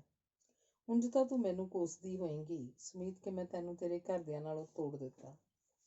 ਘਰਦਿਆਂ ਨਾਲੋਂ ਮੈਂ ਟੁੱਟੀ ਕਿੱਥੇ ਹਾਂ? ਬਥੇਰੀ ਵਾਰੀ ਮੈਂ ਉਹਨਾਂ ਤੱਕ ਜਾ ਆਉਂਦੀ ਹਾਂ, ਸੁਮੀਤ ਨੇ ਮੁਸਕਰਾ ਕੇ ਆਖਿਆ। ਉਹ ਗਾਣਾ ਕਿ 5 ਬਾਰੀਆਂ 85 ਬੂਹੇ ਲੰਘ ਕੇ ਆਵਾਂਗੀ ਮੈਂ ਹਵਾ ਬਣ ਕੇ, ਪਹਿਲੇ ਮੈਨੂੰ ਨਿਰੀ ਕਿਸੇ ਕਵੀ ਦੀ ਕਲਪਨਾ ਲੱਗਦਾ ਹੁੰਦਾ ਸੀ, ਪਰ ਤੈਨੂੰ ਦੇਖ ਕੇ ਲੱਗਦਾ ਨਹੀਂ, ਇਹ ਸੱਚ ਹੈ। ਮੈਂ ਤਾਂ ਕਈ ਵਾਰੀ ਆਪਣੇ ਸੁਪਨਿਆਂ ਤੋਂ ਵੀ ਘਬਰਾ ਜਾਂਦੀ ਹਾਂ। ਜਿਸ ਦਿਨ ਪਾਪਾ ਦੀ ਡੈਥ ਹੋਈ ਸੀ, ਮੈਨੂੰ ਇੱਕ ਦਿਨ ਪਹਿਲਾਂ ਉਹ ਸਭ ਕੁਝ ਸੁਪਨੇ 'ਚ ਦਿਸ ਪਿਆ ਸੀ। ਮੈਂ ਸੋਚਿਆ ਸੁਪਨੇ 'ਚ ਕਿਸੇ ਦੀ ਡੈਥ ਹੋਏ ਤਾਂ ਕਹਿੰਦੇ ਨੇ ਬੰਦੇ ਦੀ ਉਮਰ ਵੱਧਦੀ ਹੈ, ਪਰ ਨਹੀਂ, ਮੇਰਾ ਉਹ ਸੁਪਨਾ ਹੂ ਬਹੂ ਸੱਚਾ ਨਿਕਲਿਆ। ਇਸ ਤਰ੍ਹਾਂ ਹੋਰ ਵੀ ਕਈ ਵਾਰੀ ਜੋ ਵਾਪਰਨਾ ਹੁੰਦਾ ਉਹ ਪਹਿਲੇ ਹੀ ਦਿਸ ਜਾਂਦਾ, ਸੁਮੀਤ ਨੇ ਦੱਸਿਆ। ਇਹ ਸਭ ਅਨਪੜ੍ਹਾਂ ਅੱਧ-ਪੜ੍ਹਾਂ ਵਾਲੀਆਂ ਗੱਲਾਂ ਨੇ। ਇਸੇ ਤਰ੍ਹਾਂ ਇੱਕ ਪੰਡਿਤ ਨੇ ਰਾਜੇ ਨੂੰ ਦੱਸਿਆ ਕਿ 1 ਹਫ਼ਤੇ ਤੱਕ ਆਪ ਦੀ ਮੌਤ ਹੋ ਜਾਣ ਵਾਲੀ ਹੈ। ਆਪ ਨੇ ਜੋ ਦਾਨ ਪੁੰਨ ਕਰਨਾ ਕਰ ਲਓ। ਰਾਜਾ ਬੜਾ ਚਿੰਤਾਤੁਰ ਹੋ ਪਿਆ। ਉਹਨੇ ਵਜ਼ੀਰਾਂ ਨੂੰ ਸੱਦਿਆ। ਵਿੱਚੋਂ ਇੱਕ ਵਜ਼ੀਰ ਬੜਾ ਸਿਆਣਾ ਸੀ। ਉਹਨੇ ਰਾਜੇ ਨੂੰ ਆਖਿਆ ਕਿ ਉਸ ਪੰਡਿਤ ਨੂੰ ਕੱਲ੍ਹ ਦਰਬਾਰ 'ਚ ਸੱਦਿਆ ਜਾਵੇ। ਉਸ ਪਾਸੋਂ ਮੈਂ ਕੁਝ ਪੁੱਛਣਾ ਚਾਹੁੰਦਾ। ਅਗਲੇ ਦਿਨ ਪੰਡਿਤ ਦਰਬਾਰ 'ਚ ਸੱਦਿਆ ਗਿਆ। ਵਜ਼ੀਰ ਨੇ ਭਰੇ ਦਰਬਾਰ 'ਚ ਤਲਵਾਰ ਨਾਲ ਉਸ ਪੰਡਿਤ ਦੀ ਗਰਦਨ ਲਾ ਦਿੱਤੀ ਤੇ ਉਹ ਰਾਜੇ ਨੂੰ ਆਖਣ ਲੱਗਿਆ, ਜਿਸ ਪੰਡਿਤ ਨੂੰ ਆਪਣੀ ਮੌਤ ਦਾ ਨਹੀਂ ਸੀ ਪਤਾ, ਉਹ ਤੁਹਾਡੀ ਮੌਤ ਬਾਰੇ ਕੀ ਜਾਣਦਾ? ਸੋ ਦੇਵੀ ਜੀ, ਇਹ ਸਭ ਕੁਝ ਤੁੱਕੇ ਹੁੰਦੇ ਨੇ ਜਾਂ ਫਿਰ ਚਾਂਸ ਦੀ ਗੱਲ ਹੁੰਦੀ ਹੈ, ਪ੍ਰੋਫੈਸਰ ਚੌਹਾਨ ਨੇ ਦੱਸਿਆ। ਤੁਹਾਡੇ ਇਸ ਕਿਸਮ ਦੇ ਐਕਸਪੀਰੀਅੰਸਿਸ ਨਹੀਂ ਹੋਣੇ, ਪਰ ਮੈਨੂੰ ਤਾਂ ਇਹਨਾਂ 'ਚ ਕੋਈ ਝੂਠ ਨਹੀਂ ਲੱਗਦਾ। ਵਿਕਰਮ ਵੀਰਾ ਜਦੋਂ ਹੋਸਟਲ ਰਹਿ ਕੇ ਪੜ੍ਹਦਾ ਹੁੰਦਾ ਸੀ ਤਾਂ ਜਦੋਂ ਵੀ ਉਹ ਬਿਮਾਰ ਹੁੰਦਾ, ਮੈਨੂੰ ਆਪਣੇ ਆਪ ਹੀ ਪਤਾ ਲੱਗ ਜਾਂਦਾ, ਸੁਮੀਤ ਬੋਲੀ। ਉਹ ਕਿਵੇਂ? ਪਤਾ ਨਹੀਂ, ਬਸ ਮੈਨੂੰ ਮਹਿਸੂਸ ਹੋ ਜਾਂਦਾ ਸੀ ਕਿ ਵੀਰਾ ਠੀਕ ਨਹੀਂ। ਜਦੋਂ ਪਤਾ ਕਰਦੇ ਤਾਂ ਸੱਚੀ ਮੁੱਚੀ ਬਿਮਾਰ ਹੁੰਦਾ। ਆਪਾਂ ਹਰਿਦੁਆਰ ਚੱਲੀਏ? ਸਾਹਮਣੇ ਪਹਾੜ ਕੋਲ ਵਗਦਾ ਠੰਡੇ ਸਾਫ਼ ਪਾਣੀ ਦਾ ਭਰਿਆ ਗੰਗਾ ਦਰਿਆ, ਆਲੇ ਦੁਆਲੇ ਯਾਤਰੀਆਂ ਦੇ ਕੋਲ ਤੁਰਦੇ ਫਿਰਦੇ ਸਾਧੂ। ਘੱਟੋ ਘੱਟ ਬੰਦਾ ਨੇਚਰ ਦੇ ਤਾਂ ਨੇੜੇ ਮਹਿਸੂਸ ਕਰਦਾ, ਪ੍ਰੋਫੈਸਰ ਚੌਹਾਨ ਨੇ ਆਖਿਆ। ਅਸੀਂ ਤਾਂ ਉੱਥੇ ਇੱਕ ਵਾਰੀ ਪਾਪਾ ਦੇ ਫੁੱਲ ਪਾਉਣ ਗਏ ਸੀ। ਬੜਾ ਹੀ ਉਦਾਸ ਲੱਗਿਆ ਆਲਾ ਦੁਆਲਾ, ਜਿਵੇਂ ਸਾਰੇ ਹੀ ਲੋਕ ਇੱਥੇ ਆਪਣੇ ਮੋਇਆਂ ਨੂੰ ਵਿਦਾ ਕਰਨ ਜਾਂ ਉਹਨਾਂ ਤੋਂ ਵਿਦਾ ਲੈਣ ਆਏ ਹੋਣ, ਸੁਮੀਤ ਨੇ ਦੱਸਿਆ। ਉਦਾਸੀ ਦੇ ਮੌਕੇ ਦੀ ਗੱਲ ਹੋਰ ਹੁੰਦੀ ਹੈ। ਆਪਾਂ ਤਾਂ ਉੱਥੇ ਘੁੰਮਣ ਫਿਰਨ ਜਾਣਾ। ਇੱਥੋਂ ਆਪਣੇ ਆਪ ਦੇ ਤੇ ਆਲੇ ਦੁਆਲੇ ਦੇ ਨਿੱਕੇ ਜਿਹੇ ਦਾਇਰੇ ਵਿੱਚੋਂ ਨਿਕਲ ਕੇ ਕੁਦਰਤ ਦੀ ਅਨੰਤਤਾ 'ਚ ਪਹੁੰਚਣ ਦੀ ਗੱਲ ਹੀ ਹੋਰ ਹੁੰਦੀ ਹੈ। ਠੀਕ ਹੈ, ਫਿਰ ਚੱਲਦੇ ਹਾਂ ਕੱਲ੍ਹ ਹਰਿਦੁਆਰ, ਸੁਮੀਤ ਬੋਲੀ। ਕਈ ਵਾਰੀ ਸੁਮੀਤ, ਨਿੱਕੀ ਜਿਹੀ ਗੱਲ ਤੋਂ ਹੀ ਤੇਰੀਆਂ ਅੱਖਾਂ 'ਚ ਚਮਕ ਜਿਹੀ ਆ ਜਾਂਦੀ ਹੈ ਤੇ ਤੂੰ ਬੜੀ ਸੋਹਣੀ ਲੱਗਣ ਲੱਗ ਜਾਂਦੀ ਹੈ। ਕਦੇ ਕਦੇ ਤਾਂ ਮੈਂ ਹੈਰਾਨ ਹੁੰਦਾ ਕਿ ਸੁਮੀਤ ਮੈਨੂੰ ਕਿਵੇਂ ਪ੍ਰਾਪਤ ਹੋ ਗਈ। ਤੇਰੇ ਵਰਗੀਆਂ ਸਵੱਛ ਜਿਹੀਆਂ ਤਾਂ ਅੱਜ ਕੱਲ੍ਹ ਲੜਕੀਆਂ ਹੀ ਨਹੀਂ ਹੁੰਦੀਆਂ। ਪ੍ਰੋਫੈਸਰ ਚੌਹਾਨ ਦੀ ਇਸ ਗੱਲ ਦਾ ਸੁਮੀਤ ਨੇ ਕੋਈ ਉੱਤਰ ਨਾ ਦਿੱਤਾ। ਬੀਜੀ ਇੱਕ ਦਿਨ ਕੁਝ ਰੁਪਏ ਤੇ ਗਹਿਣੇ ਦੇ ਗਏ ਸਨ। ਸੁਮੀਤ ਨੇ ਪ੍ਰੋਫੈਸਰ ਚੌਹਾਨ ਦਾ ਰੌਣ ਚੰਗਾ ਦੇਖ ਕੇ ਗੱਲ ਛੇੜੀ। ਤੂੰ ਲੈ ਲੈ ਫਿਰ? ਉਹ ਮੱਲੋ ਮੱਲੀ ਦੇ ਗਏ। ਕਿੰਨੇ ਕੁ? ਕਾਫੀ ਨੇ। ਕੋਈ ਗੱਲ ਨਹੀਂ, ਫਿਰ ਤੇਰਾ ਵੀ ਉਸ ਘਰ 'ਚ ਓਨਾ ਹੀ ਹਿੱਸਾ ਹੈ। ਬਾਕੀ ਮੇਰੇ ਕੋਲ ਵੀ ਜੋ ਕੁਝ ਹੈ ਉਹ ਵੀ ਤੇਰਾ ਹੀ ਹੈ। ਬੈਂਕ 'ਚ ਹੈਗੇ ਨੇ ਕੁਝ ਪੈਸੇ, ਤੰਗ ਨਾ ਹੋਈ ਕਿਸੇ ਗੱਲੋਂ। ਬੀਜੀ ਹੋਰ ਕੀ ਆਖਦੇ ਸੀ? ਕੁਛ ਨਹੀਂ ਸੀ ਆਖਦੇ। ਮੈਨੂੰ ਵਿਕਰਮ ਤੋਂ ਡਰ ਲੱਗਦਾ। ਨਹੀਂ, ਬੀਜੀ ਨੂੰ ਤਾਂ ਜਾ ਕੇ ਮਨਾ ਹੀ ਲਈਏ, ਪ੍ਰੋਫੈਸਰ ਚੌਹਾਨ ਬੋਲਿਆ। ਵਿਕਰਮ ਵੀਰਾ ਵੀ ਦਿਲ ਦਾ ਮਾੜਾ ਨਹੀਂ, ਉਂਝ ਹੀ ਗੁੱਸਾ ਜ਼ਰਾ ਜ਼ਿਆਦਾ ਹੈ। ਤੈਨੂੰ ਆਦਮੀਆਂ ਦੀ ਦੁਨੀਆ ਦਾ ਪਤਾ ਨਹੀਂ, ਉਹਨਾਂ ਲਈ ਇਹ ਗੱਲਾਂ ਬਹੁਤ ਵੱਡੀਆਂ ਹੁੰਦੀਆਂ ਨੇ। ਕਦੇ ਕਦੇ ਮੈਨੂੰ ਲੱਗਦਾ ਇੱਕ ਦਿਨ ਉਹ ਆਪੇ ਆ ਜਾਏਗਾ ਮਿਲਣ। ਨਹੀਂ, ਉਹ ਤੇਰੀ ਵਿਸ਼ਫੁਲ ਥਿੰਕਿੰਗ ਹੈ, ਆਪ ਉਹ ਕਦੇ ਨਹੀਂ ਆਏਗਾ। ਪ੍ਰੋਫੈਸਰ ਚੌਹਾਨ ਨੇ ਜਦੋਂ ਆਖਿਆ, ਸੁਮੀਤ ਦਾ ਮੂੰਹ ਇੱਕਦਮ ਵਿਚਾਰਾ ਜਿਹਾ ਹੋ ਗਿਆ। ਰਾਤ ਵੇਲੇ ਉਹਨਾਂ ਨੇ ਪੈਕਿੰਗ ਕਰ ਲਈ। ਸੁਮੀਤ ਨੇ ਆਪਣੇ ਕੱਪੜੇ, ਚੱਪਲਾਂ, ਸਾਬਣ, ਬਰੱਸ਼, ਤਿਆਰ ਹੋਣ ਦਾ ਸਮਾਨ ਤੇ ਤੌਲੀਆ ਅੱਡ ਇੱਕ ਅਟੈਚੀ ਕੇਸ 'ਚ ਪਾ ਲਏ। ਪ੍ਰੋਫੈਸਰ ਚੌਹਾਨ ਦਾ ਸਮਾਨ ਦੂਸਰੇ 'ਚ ਪਾ ਦਿੱਤਾ। 2 ਸਾਬਣਾਂ, 2 ਤੌਲੀਏ, 2 ਹੀ ਕੰਘੇ, 2 ਹੀ ਪੇਸਟਾਂ ਦੇਖ ਕੇ ਪ੍ਰੋਫੈਸਰ ਚੌਹਾਨ ਆਖਣ ਲੱਗੇ, 2-2 ਦੀ ਕੀ ਲੋੜ ਸੀ, ਵਾਧੂ ਬੋਝ ਚੁੱਕਾਂਗੇ। ਪੇਸਟ 2 ਇਸ ਲਈ ਕਿ ਤੁਸੀਂ ਹੋਰ ਵਰਤਦੇ ਹੋ ਤੇ ਮੈਂ ਹੋਰ। ਬਾਕੀ ਕੰਘੇ, ਸਾਬਣ ਤੇ ਤੌਲੀਏ ਤਾਂ 2-2 ਚਾਹੀਦੇ ਹੀ ਹੁੰਦੇ ਨੇ, ਸੁਮੀਤ ਬੋਲੀ। ਅਗਲੀ ਸਵੇਰ ਉਹਨਾਂ ਨੇ ਹਰਿਦੁਆਰ ਵਾਲੀ ਗੱਡੀ ਫੜ ਲਈ। ਦੁਪਹਿਰ ਤੱਕ ਉਹ ਹਰਿਦੁਆਰ ਪਹੁੰਚ ਗਏ। ਇੱਕ ਹੋਟਲ ਦੇ ਸਾਦੇ ਜਿਹੇ ਕਮਰੇ 'ਚ ਸਮਾਨ ਰੱਖ ਕੇ, ਮੂੰਹ ਹੱਥ ਧੋ ਕੇ, ਚਾਹ ਪੀ ਕੇ ਉਹ ਦਰਿਆ ਕੰਢੇ ਘੁੰਮਣ ਤੁਰ ਪਏ। ਦਰਿਆ ਨੂੰ ਦੇਖ ਕੇ ਪਹਿਲੀ ਗੱਲ ਸੁਮੀਤ ਦੇ ਜੋ ਮਨ 'ਚ ਆਈ ਉਹ ਸੀ, ਮੇਰੇ ਪਾਪਾ ਦੀਆਂ ਹੱਡੀਆਂ ਹੁਣ ਤੱਕ ਰੁੜ ਕੇ ਦੂਰ ਚਲੀਆਂ ਗਈਆਂ ਹੋਣਗੀਆਂ ਕਿ ਇੱਥੇ ਕਿਧਰੇ ਦਰਿਆ ਦੇ ਹੇਠਾਂ ਪਈਆਂ ਹੋਣਗੀਆਂ। ਦਰਿਆ ਵੱਲ ਝਾਕਦੀ ਸੁਮੀਤ ਦੀਆਂ ਅੱਖਾਂ ਭਰ ਆਈਆਂ। ਸੁਮੀਤ ਦਰਿਆ 'ਚ ਸੂਰਜ ਹੌਲੀ ਹੌਲੀ ਡੁੱਬਦਾ ਤੇ ਰਾਤ ਹੌਲੀ ਹੌਲੀ ਤੁਰੀ ਆਉਂਦੀ, ਭਲਾ ਕੀ ਗੱਲਾਂ ਕਰਦੇ ਹੋਣਗੇ। ਇਹ ਪਹਾੜ ਹਮੇਸ਼ਾ ਹਮੇਸ਼ਾ ਤੋਂ ਇੱਥੇ ਖੜੇ ਹੋ ਤੁਰੇ ਜਾਂਦੇ ਲੋਕਾਂ ਬਾਰੇ ਕੀ ਸੋਚਦੇ ਹੋਣਗੇ। ਇਹ ਜੋ ਲੋਕ ਦਰਿਆ ਦੇ ਕੰਢੇ ਤੁਰੇ ਫਿਰ ਰਹੇ ਨੇ, ਇਹਨਾਂ ਵਿੱਚ ਬਹੁਤਿਆਂ ਦੇ ਨਾਲ ਉਹਨਾਂ ਦੇ ਕੁੱਲ ਪੁਰੋਹਿਤ ਨੇ। ਇਹ ਲੋਕ ਆਪਣਿਆਂ ਮਰਿਆਂ ਮੁੱਕਿਆਂ ਦੀ ਗੱਤ ਕਰਵਾ ਕੇ ਆਖਣਗੇ, ਤੁਸੀਂ ਹੁਣ ਆਪਣੇ ਰਾਹ ਜਾਓ, ਅਗਾਂਹ ਦਾ ਧਿਆਨ ਧਰੋ, ਪ੍ਰੋਫੈਸਰ ਚੌਹਾਨ ਆਖ ਰਿਹਾ ਸੀ। ਸੁਮੀਤ ਓਦਰਿਆਂ ਵਾਂਗ ਦਰਿਆ ਵੱਲ ਝਾਕਦੀ ਰਹੀ ਤੇ ਫਿਰ ਮਨ ਹੀ ਮਨ ਉਹਨੇ ਜਿਵੇਂ ਆਪਣੇ ਪਾਪਾ ਨੂੰ ਹਾਕ ਮਾਰੀ, ਪਾਪਾ, मैं सुमीत ਤੁਹਾਡੀ बेटी आज ਤੁਹਾਨੂੰ मिलन आई ਹਾਂ। कौन से गांव से आए हो? गोत्र कौन सा है? एक पंडित ਉਹਨਾਂ ਦੇ ਕੋਲ ਆ ਕੇ ਪੁੱਛ ਰਿਹਾ ਸੀ। ਬ੍ਰਾਹਮਣ ਮਹਾਰਾਜ, ਅਸੀਂ ਫੁੱਲ ਪਾਣ ਜਾਂ ਗੱਤ ਕਰਵਾਉਣ ਨਹੀਂ ਆਏ, ਅਸੀਂ ਤਾਂ ਤੀਰਥ ਯਾਤਰਾ ਲਈ ਆਏ ਹਾਂ, ਪ੍ਰੋਫੈਸਰ ਚੌਹਾਨ ਨੇ ਜ਼ਰਾ ਉੱਚੀ ਆਵਾਜ਼ 'ਚ ਆਖਿਆ। यात्रा पर आए हो, पूजा तो करवाओगे और कोई दान दक्षिणा भी दोगे? पंडित जी फिर पूछ रहे सन। ਅਜੇ ਅਸੀਂ 1-2 ਦਿਨ ਰੁਕਾਂਗੇ, ਦਾਨ ਦਕਸ਼ਨਾ ਜਾਣ ਵੇਲੇ ਦਿਆਂਗੇ, ਪ੍ਰੋਫੈਸਰ ਚੌਹਾਨ ਨੇ ਉਹਨੂੰ ਟਾਲਣ ਵਾਂਗ ਆਖਿਆ। ਅਨੇਕਾਂ ਹੀ ਉਮਰਾਂ ਦੇ, ਅਨੇਕਾਂ ਹੀ ਭੇਖਾਂ ਦੇ, ਅਨੇਕਾਂ ਹੀ ਸਾਧੂਆਂ ਨੂੰ ਦੇਖਦੀ ਸੁਮੀਤ ਸੋਚ ਰਹੀ ਸੀ, ਕਿਉਂ ਹੀ ਆਪਣਾ ਸਭ ਕੁਝ ਤਿਆਗ ਕੇ ਸਾਧੂ ਬਣ ਗਏ। ਘਰ ਦੇ ਉਡੀਕਦੇ ਤਾਂ ਹੋਣਗੇ, ਨਾ ਇਹਨਾਂ ਦੇ ਘਰ ਘਾਟ ਨੇ, ਪੰਛੀਆਂ ਵਾਂਗ ਜਿੱਥੇ ਰਾਤ ਪਈ ਉੱਥੇ ਸੌਂ ਜਾਂਦੇ ਨੇ, ਜੋ ਵੀ ਮਿਲਿਆ ਖਾ ਲੈਂਦੇ ਨੇ। ਕੀ ਇਹ ਮੋਕਸ਼ ਦੀ ਭਾਲ 'ਚ ਘਰੋਂ ਆ ਗਏ ਨੇ? ਕੀ ਰੱਬ ਇਹਨਾਂ ਨੂੰ ਸਵੀਕਾਰ ਕਰ ਲਏਗਾ? ਕੀ ਸੱਚਮੁੱਚ ਰੱਬ ਕਿਧਰੇ ਹੈ? ਜਦੋਂ ਇਹਨਾਂ ਵਿੱਚੋਂ ਕੋਈ ਮਰ ਜਾਂਦਾ ਹੋਏਗਾ, ਘਰਦਿਆਂ ਨੂੰ ਤਾਂ ਪਤਾ ਵੀ ਨਹੀਂ ਲੱਗਦਾ ਹੋਣਾ। ਉਹ ਤਾਂ ਉਸੇ ਤਰ੍ਹਾਂ ਉਡੀਕਦੇ ਰਹਿੰਦੇ ਹੋਣਗੇ ਕਿ ਸ਼ਾਇਦ ਕਦੇ ਆ ਹੀ ਜਾਏ। ਕਿਧਰੇ ਇਹਨਾਂ ਦੀਆਂ ਭੈਣਾਂ ਵੀ ਹੋਣਗੀਆਂ। ਭੈਣਾਂ ਬਾਰੇ ਸੋਚਦੀ ਨੂੰ ਉਹਨੂੰ ਵਿਕਰਮ ਯਾਦ ਆ ਗਿਆ।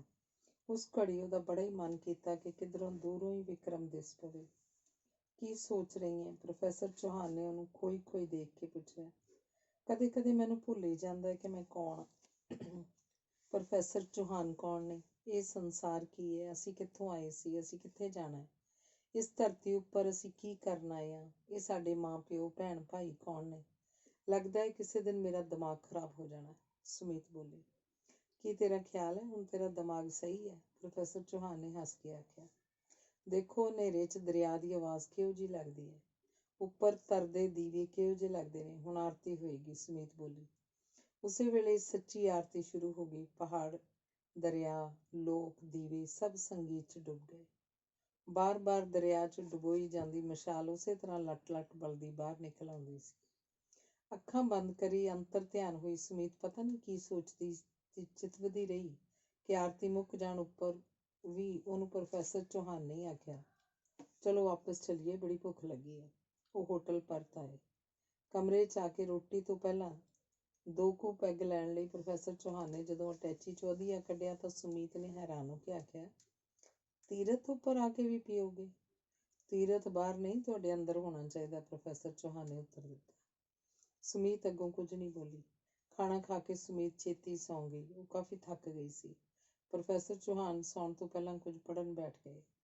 ਸਵੇਰੇ ਜਾਗੇ ਤਾਂ ਅਸਮਾਨ ਉੱਪਰ ਸੰਘਣੇ ਕਾਲੇ ਬੱਦਲ ਛਾਏ ਸਨ।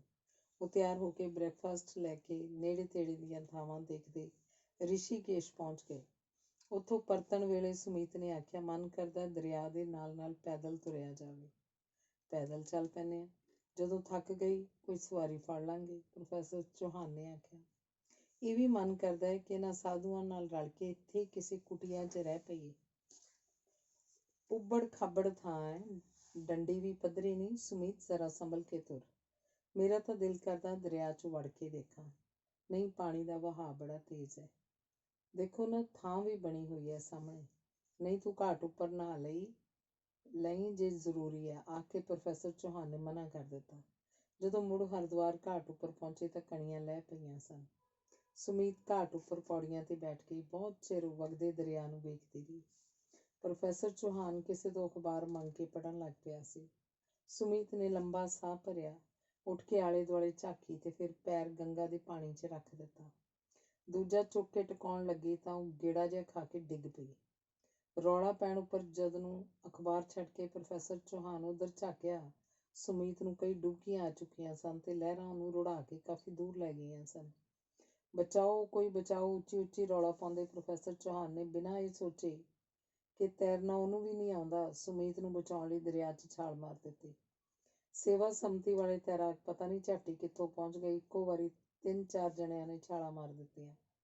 ਮਸਾਂ ਧੂ ਕੇ ਉਹਨਾਂ ਦੋਵਾਂ ਨੂੰ ਕੰਢੇ ਉੱਪਰ ਲੈ ਕੇ ਆਂਦਾ। ਸੁਮੀਤ ਬੇਹੋਸ਼ ਸੀ। ਉਹਦੇ ਅੰਦਰ ਪਾਣੀ ਵੀ ਕਾਫੀ ਪੈ ਗਿਆ ਸੀ, ਪਰ ਪ੍ਰੋਫੈਸਰ ਚੌਹਾਨ ਛੇਤੀ ਸੰਭਲ ਗਿਆ। ਸੁਮੀਤ ਨੂੰ ਪੁੱਠੀ ਪਾ ਕੇ ਅੰਦਰੋਂ ਪਾਣੀ ਕੱਢਿਆ ਗਿਆ। ਫਸਟ ਏਡ ਦਿੱਤੀ ਗਈ। ਦੋਵਾਂ ਨੂੰ ਹੋਟਲ ਪਹੁੰਚਾ ਦਿੱਤਾ ਗਿਆ, ਜਿੱਥੇ ਕਮਰੇ 'ਚ ਪਹੁੰਚ ਕੇ ਪ੍ਰੋਫੈਸਰ ਚੌਹਾਨ ਨੇ ਕੱਪੜੇ ਬਦਲੇ ਤੇ ਫਿਰ ਸੁਮੀਤ ਨੂੰ ਕੱਪੜੇ ਬਦਲਣ ਲਈ ਆਖਿਆ। ਬੇਹਿੱਸ ਤੇ ਬੌਂਦਲੀ ਜਿਹੀ ਸੁਮੀਤ ਨੇ ਕੱਪੜੇ ਬਦਲ ਲਏ। ਗਰਮ ਦੁੱਧ ਨਾਲ ਕੰਪੋਜ਼ ਖਵਾ ਕੇ ਉਹਨੂੰ ਪ੍ਰੋਫੈਸਰ ਚੌਹਾਨ ਨੇ ਬਿਸਤਰੇ 'ਤੇ ਪਾ ਦਿੱਤਾ। ਆਪ ਉਹ ਬਿਨਾਂ ਖਾਧੇ ਪੀਤੇ ਬਹੁਤ ਉਦਾਸ ਉਹਦੇ ਸਿਰਹਾਣੇ ਬੈਠਾ ਸੀ। ਅਗਲੇ ਦਿਨ ਟੈਕਸੀ ਕਰਕੇ ਉਹ ਚੰਡੀਗੜ੍ਹ ਪਰਤ ਆਏ ਸਨ। ਅਧਿਆਇ 27। ਚੰਡੀਗੜ੍ਹ ਪਹੁੰਚ ਕੇ ਵੀ ਪ੍ਰੋਫੈਸਰ ਚੌਹਾਨ ਨੇ ਹੋਟਲ ਦੇ ਮੁੰਡੇ ਨੂੰ ਹੀ ਘਰ ਖਾਣਾ ਦੇ ਜਾਣ ਲਈ ਆਖ ਦਿੱਤਾ। ਮੈਂ ਬਣਾ ਲਵਾਂਗੀ। ਜਦੋਂ ਸੁਮੀਤ ਨੇ ਆਖਿਆ ਤਾਂ ਪ੍ਰੋਫੈਸਰ ਚੌਹਾਨ ਬੋਲਿਆ, ਅਜੇ ਕੁਝ ਦਿਨ ਮੰਗਵਾ ਲੈਂਦੇ ਹਾਂ। ਸੁਮੀਤ ਚੁੱਪ ਕਰ ਰਹੀ ਤਾਂ ਉਹ ਆਖਣ ਲੱਗਿਆ, ਸੁਮੀਤ ਤੂੰ ਤੇ ਮੈਨੂੰ ਡਰਾ ਹੀ ਦਿੱਤਾ ਸੀ। ਜੇ ਤੂੰ ਡੁੱਬ ਜਾਂਦੀ ਤੇਰੇ ਘਰਦਿਆਂ ਨੇ ਆਖਣਾ ਸੀ ਮੈਂ ਤੈਨੂੰ ਜਾਣ ਕੇ ਡੁਬੋ ਆਇਆ। ਨਹੀਂ, ਕੁਝ ਚਿਰ ਉਹ ਦੁਖੀ ਜ਼ਰੂਰ ਹੁੰਦੇ, ਪਰ ਮਗਰੋਂ ਸੋਚਣਾ ਸੀ ਚੰਗਾ ਹੀ ਹੋਇਆ। ਸਾਡੇ ਨਾਂ ਨਾਲੋਂ ਕਲੰਕ ਲੈ ਗਿਆ। ਸੁਮੀਤ ਬੋਲੀ। ਹਾਂ ਸੁਮੀਤ, ਹੁਣ ਮੈਨੂੰ ਵੀ ਲੱਗਦਾ ਕਿ ਤੈਨੂੰ ਆਪਣੇ ਵਰਗੇ ਹੀ ਲੋਕਾਂ 'ਚ ਵਿਆਹ ਕਰਨਾ ਚਾਹੀਦਾ ਸੀ। ਮੈਂ ਤੈਨੂੰ ਓਨੇ ਸੁੱਖ ਕਿੱਥੇ ਦੇ ਸਕਦਾ। ਮੈਨੂੰ ਉਹ ਸਾਰੇ ਸੁੱਖ ਚਾਹੀਦੇ ਹੁੰਦੇ ਤਾਂ ਮੈਂ ਤੁਹਾਡੇ ਨਾਲ ਵਿਆਹ ਹੀ ਨਾ ਕਰਦੀ। ਮੇਰੇ ਬਾਰੇ ਬਿਨਾਂ ਜਾਣੇ ਸਮਝੇ ਵਿਆਹ ਤਾਂ ਤੂੰ ਜਜ਼ਬਾਤੀ ਹੋ ਕੇ ਕਰ ਲਿਆ। ਮੈਂ ਤੁਹਾਨੂੰ ਬਹੁਤ ਵਧੀਆ ਬੰਦਾ ਜਾਣ ਕੇ ਵਿਆਹ ਕੀਤਾ। ਇਸ ਤੋਂ ਬਿਨਾਂ ਤਾਂ ਕੁਝ ਵੀ ਇੰਪੋਰਟੈਂਟ ਨਹੀਂ ਹੁੰਦਾ। ਮਾਰਕਸ ਆਖਦਾ ਹੈ, ਬੰਦੇ ਦੀ ਭਾਵੁਕ ਤੇ ਬੌਧਿਕ ਪੱਧਰ ਦੀ ਸਥਿਤੀ ਉਹਦੀ ਆਰਥਿਕਤਾ ਹੀ ਨਿਸ਼ਚਿਤ ਕਰਦੀ ਹੈ। ਇਉਂ ਬੰਦਾ ਹਾਲਾਤ ਦੇ ਹੱਥਾਂ ਵਿੱਚ ਖਿਡੌਣਾ ਤੇ ਬਣ ਜਾਂਦਾ ਹੈ। ਮਨੋਵਿਗਿਆਨੀ ਤਾਂ ਇੱਥੋਂ ਤੱਕ ਆਖਦੇ ਨੇ ਕਿ ਤੁਹਾਡੀ ਮਰਜ਼ੀ ਵੀ ਤੁਹਾਨੂੰ ਆਪਣੀ ਮਰਜ਼ੀ ਨਾਲ ਨਹੀਂ ਮਿਲੀ ਹੁੰਦੀ। ਫਿਰ ਚੰਗਾ ਜਾਂ ਮਾੜਾ ਹੋਣਾ ਉਹਦੇ ਵੱਸ 'ਚ ਕਿਵੇਂ ਹੈ? ਪ੍ਰੋਫੈਸਰ ਚੌਹਾਨ ਨੇ ਦਲੀਲਾਂ ਦਿੱਤੀਆਂ। ਜਿਹੜਾ ਬੰਦਾ ਇੰਨਾ ਕੁਝ ਜਾਣਦਾ ਸਮਝਦਾ ਉਹਦੇ ਲਈ ਕੁਝ ਵੀ ਵੱਸ ਤੋਂ ਬਾਹਰ ਨਹੀਂ ਹੁੰਦਾ। ਸੁਮੀਤ ਬੋਲੀ। ਮੈਂ ਤਾਂ ਤੈਨੂੰ ਬੁੱਧੂ ਹੀ ਸਮਝਦਾ ਸੀ। ਤੂੰ ਤਾਂ ਇੰਟੈਲੀਜੈਂਟ ਵੀ ਬਹੁਤ ਹੈ। ਤੇਰੇ ਕੋਲੋਂ ਤਾਂ ਡਰ ਕੇ ਰਹਿਣਾ ਪਊ। ਪ੍ਰੋਫੈਸਰ ਚੌਹਾਨ ਨੇ ਹੱਸ ਕੇ ਆਖਿਆ। ਉਹਦੇ ਕਾਲਜ ਜਾਣ ਮਗਰੋਂ ਅੰਦਰੋਂ ਵਿਹੜੇ ਦਾ ਬਾਰ ਅੜਾ ਕੇ ਸੁਮੀਤ ਨੇ ਛੁਪਾ ਕੇ ਰੱਖੀਆਂ ਹੋਈਆਂ ਉਹ ਕਿਤਾਬਾਂ ਕੱਢ ਲਈਆਂ, ਜਿਹੜੀਆਂ ਉਹਨੇ ਸੰਸਕ੍ਰਿਤ ਦੇ ਪ੍ਰੋਫੈਸਰ ਨੂੰ ਪੁੱਛ ਕੇ ਲਿਆਂਦੀਆਂ ਸਨ। ਉਹਨਾਂ ਵਿੱਚ ਪੈਨਸਿਲ ਨਾਲ ਨਿਸ਼ਾਨੀਆਂ ਲਗਾਏ ਹਿੱਸੇ ਉਹਨੇ ਇੱਕ ਡਾਇਰੀ 'ਚ ਨੋਟ ਕੀਤੇ। ਹੁਣ ਜਾਣਨਾ ਚਾਹੁੰਦੀ ਸੀ ਕਿ ਪ੍ਰੋਫੈਸਰ ਚੌਹਾਨ ਬਾਰ-ਬਾਰ ਕਿਉਂ ਆਖਦੇ ਨੇ ਕਿ ਮੈਨੂੰ ਪਤਾ ਹੀ ਨਹੀਂ ਕਿ ਪਤਨੀ ਹੋਣ ਦਾ ਕੀ ਮਤਲਬ ਹੁੰਦਾ ਹੈ। ਉਹਨੇ ਨੋਟ ਕੀਤਾ ਕਿ ਪੁਰਾਣੀ ਭਾਰਤੀ ਸੰਸਕ੍ਰਿਤੀ 'ਚ ਵਿਆਹ ਮਨੁੱਖੀ ਕਮਜ਼ੋਰੀ ਲਈ ਰਿਆਇਤ ਨਹੀਂ ਸੀ ਮੰਨੀ ਗਈ, ਸਗੋਂ ਇਹਨੂੰ ਰੂਹਾਨੀ ਵਿਕਾਸ ਦਾ ਸਾਧਨ ਮੰਨਿਆ ਗਿਆ ਸੀ। ਵਿਆਹ ਪਿੱਤਰਾਂ ਦਾ ਰਿਣ ਲਾਉਣ ਤੇ ਵੰਸ਼ ਅੱਗੇ ਤੋਰਨ ਲਈ ਕੀਤਾ ਜਾਂਦਾ ਸੀ। ਹਰ ਇੱਕ ਪਰਿਵਾਰ ਦੀ ਮਰਿਆਂ ਤੇ ਜਿਉਂਦਿਆਂ ਵਿਚਕਾਰ ਇੱਕ ਸਾਂਝ ਹੈ, ਇੱਕ ਕੜੀ ਹੈ। ਸ਼ਰਾਧ ਦਾ ਮਤਲਬ ਹੀ ਪਰਿਵਾਰ ਦੀ ਉਸ ਸਾਂਝ ਨੂੰ ਪ੍ਰਗਟਾਉਣਾ ਹੀ ਹੈ। ਸ਼ਰਾਧ ਦੀ ਰਸਮ ਮਗਰੋਂ ਸ਼ਰਾਧ ਕਰਨ ਵਾਲਾ ਆਖਦਾ ਹੈ, ਪਿੱਤਰੋ ਮੇਰੇ ਘਰ ਯੋਧਾ ਪੁੱਤਰ ਦਿਓ। ਕਾਮ ਸਾਧਨ ਹੈ, ਪ੍ਰਾਪਤੀ ਨਹੀਂ। ਇਸੇ ਲਈ ਇਨਸਾਨ ਨੂੰ ਧਰਮ ਦੇ ਅਧੀਨ ਹੀ ਰਹਿਣਾ ਹੈ। ਸੱਤ ਪਥ ਬ੍ਰਾਹਮਣ ਅਨੁਸਾਰ ਪਤਨੀ ਉਹਦਾ ਆਪਣਾ ਅੱਧਾ ਆਪਾ ਹੈ। ਮਹਾਭਾਰਤ ਵਿੱਚ ਤਾਂ ਇਹ ਵੀ ਲਿਖਿਆ ਕਿ ਪਤਨੀ ਹੀ ਧਰਮ, ਅਰਥ, ਕਾਮ ਤੇ ਮੋਕਸ਼ ਦਾ ਆਧਾਰ ਬਣਦੀ ਹੈ। ਸ਼ਾਸਤਰਾਂ ਅਨੁਸਾਰ ਮਨ, ਬਚਨ, ਕਰਮ ਉੱਪਰ ਕਾਬੂ ਰੱਖਣ ਵਾਲੀ ਪਤਨੀ ਹੀ ਲੋਕ ਪਰਲੋਕ 'ਚ ਜਸ ਖੱਟਦੀ ਹੈ। ਮਨੁੱਖ ਨੇ ਦੇਹ ਲਈ ਨਹੀਂ, ਸਗੋਂ ਦੇਹ ਤੋਂ ਪਾਰ ਲੰਘ ਕੇ ਜਿਉਣਾ। ਦੇਹ ਨੂੰ ਤਾਂ ਮਨੁੱਖ ਨੇ ਵਰਤਣਾ ਹੈ ਸਾਰੇ ਰਿਣ ਉਤਾਰਨ ਲਈ। ਦੇਹ ਨੇ ਤਾਂ ਸਾਧਨ ਬਣਨਾ ਹੈ ਕਰਮ ਕਰਨ ਦਾ, ਜਿਨ੍ਹਾਂ ਕਰਮਾਂ ਨੇ ਉਹਦੇ ਅਗਲੇ ਜਨਮ ਸਿਰਜਣੇ ਹਨ। ਜਿਸ ਨੂੰ ਬੱਚੇ ਦੀ ਲੋੜ ਨਹੀਂ, ਉਹਨੂੰ ਵਿਆਹ ਨਹੀਂ ਕਰਾਉਣਾ ਚਾਹੀਦਾ। ਕਾਮ ਪ੍ਰਵਿਰਤੀ ਦੀ ਸੰਤੁਸ਼ਟੀ ਲਈ ਕੋਈ ਵਿਆਹ ਨਹੀਂ, ਸਗੋਂ ਵਿਭਚਾਰ ਹੈ, ਵੇਸਵਾਪਨ ਹੈ। ਬਦਕਿਸਮਤੀ ਨਾਲ ਮਨੁੱਖ ਭੁੱਲ ਜਾਂਦਾ ਹੈ ਕਿ ਉਹ ਰੱਬ ਦੇ ਬਹੁਤ ਨੇੜੇ ਹੈ, ਪਰ ਜਦੋਂ ਪਾਸ਼ਵਿਕ ਬਿਰਤੀਆਂ ਤੇ ਪਿੱਛੇ ਭਟਕਦਾ ਹੈ ਤਾਂ ਪਸ਼ੂਆਂ ਤੋਂ ਵੀ ਹੇਠਾਂ ਚਲਿਆ ਜਾਂਦਾ ਹੈ। ਧਿਆਨ ਤੇ ਆਤਮ ਗਿਆਨ ਰਾਹੀਂ ਆਪਣੀਆਂ ਇੰਦਰੀਆਂ ਉੱਪਰ ਕਾਬੂ ਤੋਂ ਬਿਨਾਂ ਆਤਮ ਗਿਆਨ ਸੰਭਵ ਨਹੀਂ। ਬ੍ਰਹਮ ਜੋ ਸਾਡੇ ਅੰਦਰ ਵਿਦਮਾਨ ਹੈ, ਉਸਨੂੰ ਆਪਣੇ ਅੰਦਰੋਂ ਲੱਭਣ ਲਈ ਆਤਮ ਗਿਆਨ ਜ਼ਰੂਰੀ ਹੈ। ਇਹ ਸਭ ਡਾਇਰੀ ਤੇ ਨੋਟ ਕਰਨ ਮਗਰੋਂ ਬਹੁਤ ਵਾਰੀ ਪੜ੍ਹਦੀ ਕਿੰਨਾ ਚਿਰ ਉਹ ਇਹਨਾਂ ਗੱਲਾਂ ਬਾਰੇ ਸੋਚਦੀ ਰਹਿੰਦੀ। ਉਹਨੂੰ ਲੱਗਿਆ ਪ੍ਰੋਫੈਸਰ ਚੌਹਾਨ ਠੀਕ ਹੀ ਆਖਦੇ ਨੇ, ਮੈਨੂੰ ਤਾਂ ਵਿਆਹ ਦੇ ਅਰਥ ਨਹੀਂ ਪਤਾ। ਮੈਂ ਤਾਂ ਇਸ ਬਾਰੇ ਇਉਂ ਸੋਚਿਆ ਹੀ ਨਹੀਂ ਸੀ। ਕਿੱਡੀ ਅਜੀਬ ਗੱਲ ਹੈ ਕਿ ਮੈਂ ਬਿਨਾਂ ਸੋਚੇ ਹੀ ਏਡਾ ਵੱਡਾ ਕਦਮ ਚੁੱਕ ਲਿਆ। ਪਰ ਹੁਣ ਤਾਂ ਵੇਲਾ ਲੰਘ ਗਿਆ ਸੀ, ਹੁਣ ਇਹ ਸਭ ਸੋਚਣ ਦਾ ਕੀ ਫਾਇਦਾ। ਫਿਰ ਉਹ ਕਾਰਨਸ ਉੱਪਰ ਪਈ ਪ੍ਰੋਫੈਸਰ ਚੌਹਾਨ ਦੀ ਫੋਟੋ ਵੱਲ ਦੇਖ ਕੇ ਸੋਚਣ ਲੱਗੀ, ਕੌਣ ਹੈ ਇਹ ਪ੍ਰੋਫੈਸਰ ਚੌਹਾਨ? ਮੈਨੂੰ ਇਹ ਕੋਸੀ ਧੁੱਪ ਤੇ ਠੰਡੀ ਛਾਂ ਵਰਗਾ ਕਿਉਂ ਲੱਗਿਆ ਸੀ? ਅਚਾਨਕ ਉਹਦੀ ਨਜ਼ਰ ਘੜੀ ਵੱਲ ਗਈ। ਉਹ ਤਰਬਕ ਕੇ ਉੱਠੀ ਤਾਂ ਕਿਤਾਬਾਂ ਚੁੱਕ ਕੇ ਅੰਦਰ ਮੇਜ਼ ਦੇ ਹੇਠਲੇ ਖਾਨੇ 'ਚ ਰੱਖ ਆਈ। ਪ੍ਰੋਫੈਸਰ ਚੌਹਾਨ ਦੇ ਆਉਣ ਦਾ ਵੇਲਾ ਹੋ ਗਿਆ ਸੀ। ਸੁਮੀਤ ਨੂੰ ਖਿਆਲ ਆਇਆ, ਪ੍ਰੋਫੈਸਰ ਚੌਹਾਨ ਦੇ ਆਉਣ ਵੇਲੇ ਦਹੀਂ ਕਾਫੀ ਪਿਆ, ਕੜੀ ਬਣਾ ਲਵਾਂ। ਕੜੀ ਪ੍ਰੋਫੈਸਰ ਚੌਹਾਨ ਨੂੰ ਬਹੁਤ ਪਸੰਦ ਸੀ। ਹੋਟਲ ਤੋਂ ਜਿਹੜਾ ਖਾਣਾ ਆਇਆ ਸੀ ਉਸ 'ਚ ਆਲੂ ਮਟਰਾਂ ਦੀ ਸਬਜ਼ੀ ਤੇ ਨਾਲ ਮਾਂਹ ਦੀ ਦਾਲ ਸੀ। ਪ੍ਰੋਫੈਸਰ ਚੌਹਾਨ ਨੂੰ ਇਹ ਦੋਵੇਂ ਚੀਜ਼ਾਂ ਪਸੰਦ ਨਹੀਂ ਸਨ। ਉਸ ਅਨੁਸਾਰ ਇਹ ਵਾਈ ਕਰਦੀਆਂ। ਕੜੀ ਵਿੱਚ ਪਾਉਣ ਲਈ ਪਕੌੜੇ ਬਣਾਉਣ ਲਈ ਉਹ ਘੀਆ ਛਿੱਲ ਕੇ ਕੱਦੂਕਸ ਕਰਨ ਬੈਠ ਗਈ। ਧਿਆਨ ਪਤਾ ਨਹੀਂ ਕਿੱਧਰ ਸੀ। ਘੀਏ ਦੇ ਨਾਲ ਉਹਦਾ ਹੱਥ ਘਿਸਰ ਗਿਆ ਤੇ ਖੂਨ ਨਿਕਲ ਆਇਆ। ਛੇਤੀ ਨਾਲ ਬੈਂਡੇਡ ਲਗਾ ਕੇ ਉਹਨੇ ਬਚਦਾ ਘੀਆ ਕੱਦੂਕਸ ਕਰਕੇ ਪਕੌੜੇ ਬਣਾਏ, ਕੜੀ 'ਚ ਪਾਏ। ਪ੍ਰੋਫੈਸਰ ਚੌਹਾਨ ਆਇਆ ਤਾਂ ਉਹਨੇ ਉਹਦੇ ਸਾਹਮਣੇ ਰੋਟੀ ਪਰੋਸ ਦਿੱਤੀ। ਹੱਥ ਉੱਪਰ ਕੀ ਹੋਇਆ? ਪ੍ਰੋਫੈਸਰ ਚੌਹਾਨ ਨੇ ਪੁੱਛਿਆ। ਛਿੱਲਿਆ ਗਿਆ ਕੱਦੂਕਸ ਨਾਲ। ਹੋਰ ਸਿਆਪਾ ਕਰ ਲਿਆ। ਲੋਹਾ ਜੋ ਲੱਗਿਆ, ਟੈਟਨਸ ਦਾ ਇੰਜੈਕਸ਼ਨ ਲਗਾਉਣਾ ਪਊ। ਮਾਰਕੀਟ ਵਿੱਚ ਕੈਮਿਸਟ ਤੋਂ ਆਪੇ ਜਾ ਕੇ ਲਗਵਾ ਆਵਾਂਗੀ, ਸੁਮੀਤ ਨੇ ਕਸੂਰਵਾਰ ਵਾਂਗਾ ਆਖਿਆ। ਤੇਰੇ ਹੋਸਟਲ ਦੀਆਂ ਕੁੜੀਆਂ ਬਹੁਤੀਆਂ ਉਸੇ ਕੋਲ ਜਾਂਦੀਆਂ ਨੇ। ਯੰਗ ਜੋ ਹੈ, ਤੇਰਾ ਵੀ ਕਿਤੇ ਪੁਰਾਣਾ ਵਾਕਫ ਤਾਂ ਨਹੀਂ? ਪ੍ਰੋਫੈਸਰ ਚੌਹਾਨ ਨੇ ਮਜ਼ਾਕ ਵਾਂਗ ਆਖਿਆ। ਅਜੀਬ ਗੱਲਾਂ ਕਰਦੇ ਹੋ। ਮੈਂ ਕੋਈ ਐਸੀ ਵੈਸੀ ਲੜਕੀ ਹਾਂ? ਐਸੀਆਂ ਵੈਸੀਆਂ ਲੜਕੀਆਂ ਕੋਈ ਵੱਖਰੀ ਕਿਸਮ ਦੀਆਂ ਹੁੰਦੀਆਂ ਨੇ। ਪ੍ਰੋਫੈਸਰ ਚੌਹਾਨ ਨੇ ਫਿਰ ਮਜ਼ਾਕ ਵਾਂਗ ਆਖਿਆ। ਚੱਲ ਪਹਿਲਾਂ ਹੁਣੇ ਇੰਜੈਕਸ਼ਨ ਲਗਵਾ ਕੇ ਆਈਏ, ਰੋਟੀ ਖਾਣ ਮਗਰੋਂ ਪ੍ਰੋਫੈਸਰ ਚੌਹਾਨ ਨੇ ਆਖਿਆ। ਸੁਮੀਤ ਕੱਪੜੇ ਬਦਲ ਕੇ ਆ ਗਈ। ਦੂਸਰਿਆਂ ਦੇ ਸਾਹਮਣੇ ਜਾਣਾ ਹੈ ਤਾਂ ਜ਼ਰੂਰ ਸੱਜ ਵੱਜ ਕੇ ਜਾਣਾ ਹੈ, ਪ੍ਰੋਫੈਸਰ ਚੌਹਾਨ ਬੋਲੇ। ਪਰ ਸੁਮੀਤ ਨੇ ਕੋਈ ਉੱਤਰ ਨਾ ਦਿੱਤਾ। ਭਾਵੇਂ ਉਹ ਆਖਣਾ ਚਾਹੁੰਦੀ ਸੀ, ਦੂਸਰਿਆਂ ਲਈ ਨਹੀਂ, ਬੰਦੇ ਨੇ ਆਪਣੇ ਲਈ ਜਿਉਣਾ ਹੁੰਦਾ। ਇੰਜੈਕਸ਼ਨ ਲਗਵਾ ਕੇ ਜਦੋਂ ਉਹ ਸਕੂਟਰ ਉੱਪਰ ਮੁੜੇ ਆ ਰਹੇ ਸਨ ਤਾਂ ਪ੍ਰੋਫੈਸਰ ਚੌਹਾਨ ਖਿਜੇ ਜਿਹੇ ਲੱਗੇ ਸਨ। ਹੁਣ ਕੀ ਹੋ ਗਿਆ ਜੀ? ਤੁਹਾਡਾ ਮੂਡ ਖਰਾਬ ਹੈ? ਸੁਮੀਤ ਨੇ ਘਰ ਆ ਕੇ ਪੁੱਛਿਆ। ਦੇਖਿਆ ਨਹੀਂ ਸਾਲਾ ਡਾਕਟਰ ਕੰਪਾਊਂਡਰ ਨੂੰ ਆਖਣ ਦੀ ਥਾਂ ਇੰਜੈਕਸ਼ਨ ਲਾਉਣ ਆਪ ਉੱਠ ਕੇ ਆਇਆ। ਫਿਰ ਕੀ ਹੋ ਗਿਆ? ਸਗੋਂ ਚੰਗਾ। ਤੂੰ ਤਾਂ ਇੰਜੈਕਸ਼ਨ ਵੱਲ ਦੇਖ ਰਹੀ ਸੀ ਤੇ ਮੈਂ ਉਹਦੇ ਮੂੰਹ ਵੱਲ ਦੇਖ ਰਿਹਾ ਸੀ। ਛੱਡੋ ਪਰੇ, ਬੰਦੇ ਦਾ ਆਪਣਾ ਮਨ ਸਾਫ਼ ਚਾਹੀਦਾ, ਸੁਮੀਤ ਨੇ ਹੱਸ ਕੇ ਆਖਿਆ। ਆਪਣਾ ਮਨ ਗੰਧਲਾ ਹੋਣ ਨੂੰ ਕਿਹੜਾ ਚਿਰ ਲੱਗਦਾ ਹੈ? 1 ਸਾਲ ਪਹਿਲਾਂ ਮੈਨੂੰ ਕਿਹੜਾ ਤੂੰ ਜਾਣਦੀ ਸੀ? ਵਿਆਹ ਤਾਂ ਕਿਸੇ ਨਾ ਕਿਸੇ ਨਾਲ ਕਰਨਾ ਹੀ ਹੁੰਦਾ। ਮੈਂ ਕੋਈ ਗੁਨਾਹ ਤਾਂ ਨਹੀਂ ਕੀਤਾ, ਸੁਮੀਤ ਨੇ ਖਿਝ ਕੇ ਆਖਿਆ। ਗੁਨਾਹ ਕੀ ਹੁੰਦਾ ਹੈ? ਪ੍ਰੋਫੈਸਰ ਚੌਹਾਨ ਨੇ ਸੀਰੀਅਸਲੀ ਪੁੱਛਿਆ ਸੀ। ਸੁਮੀਤ ਨੇ ਕੋਈ ਉੱਤਰ ਨਾ ਦਿੱਤਾ। ਉੱਠ ਕੇ ਗੁਸਲਖਾਨੇ 'ਚ ਹੱਥ ਧੋਣ ਚਲੀ ਗਈ।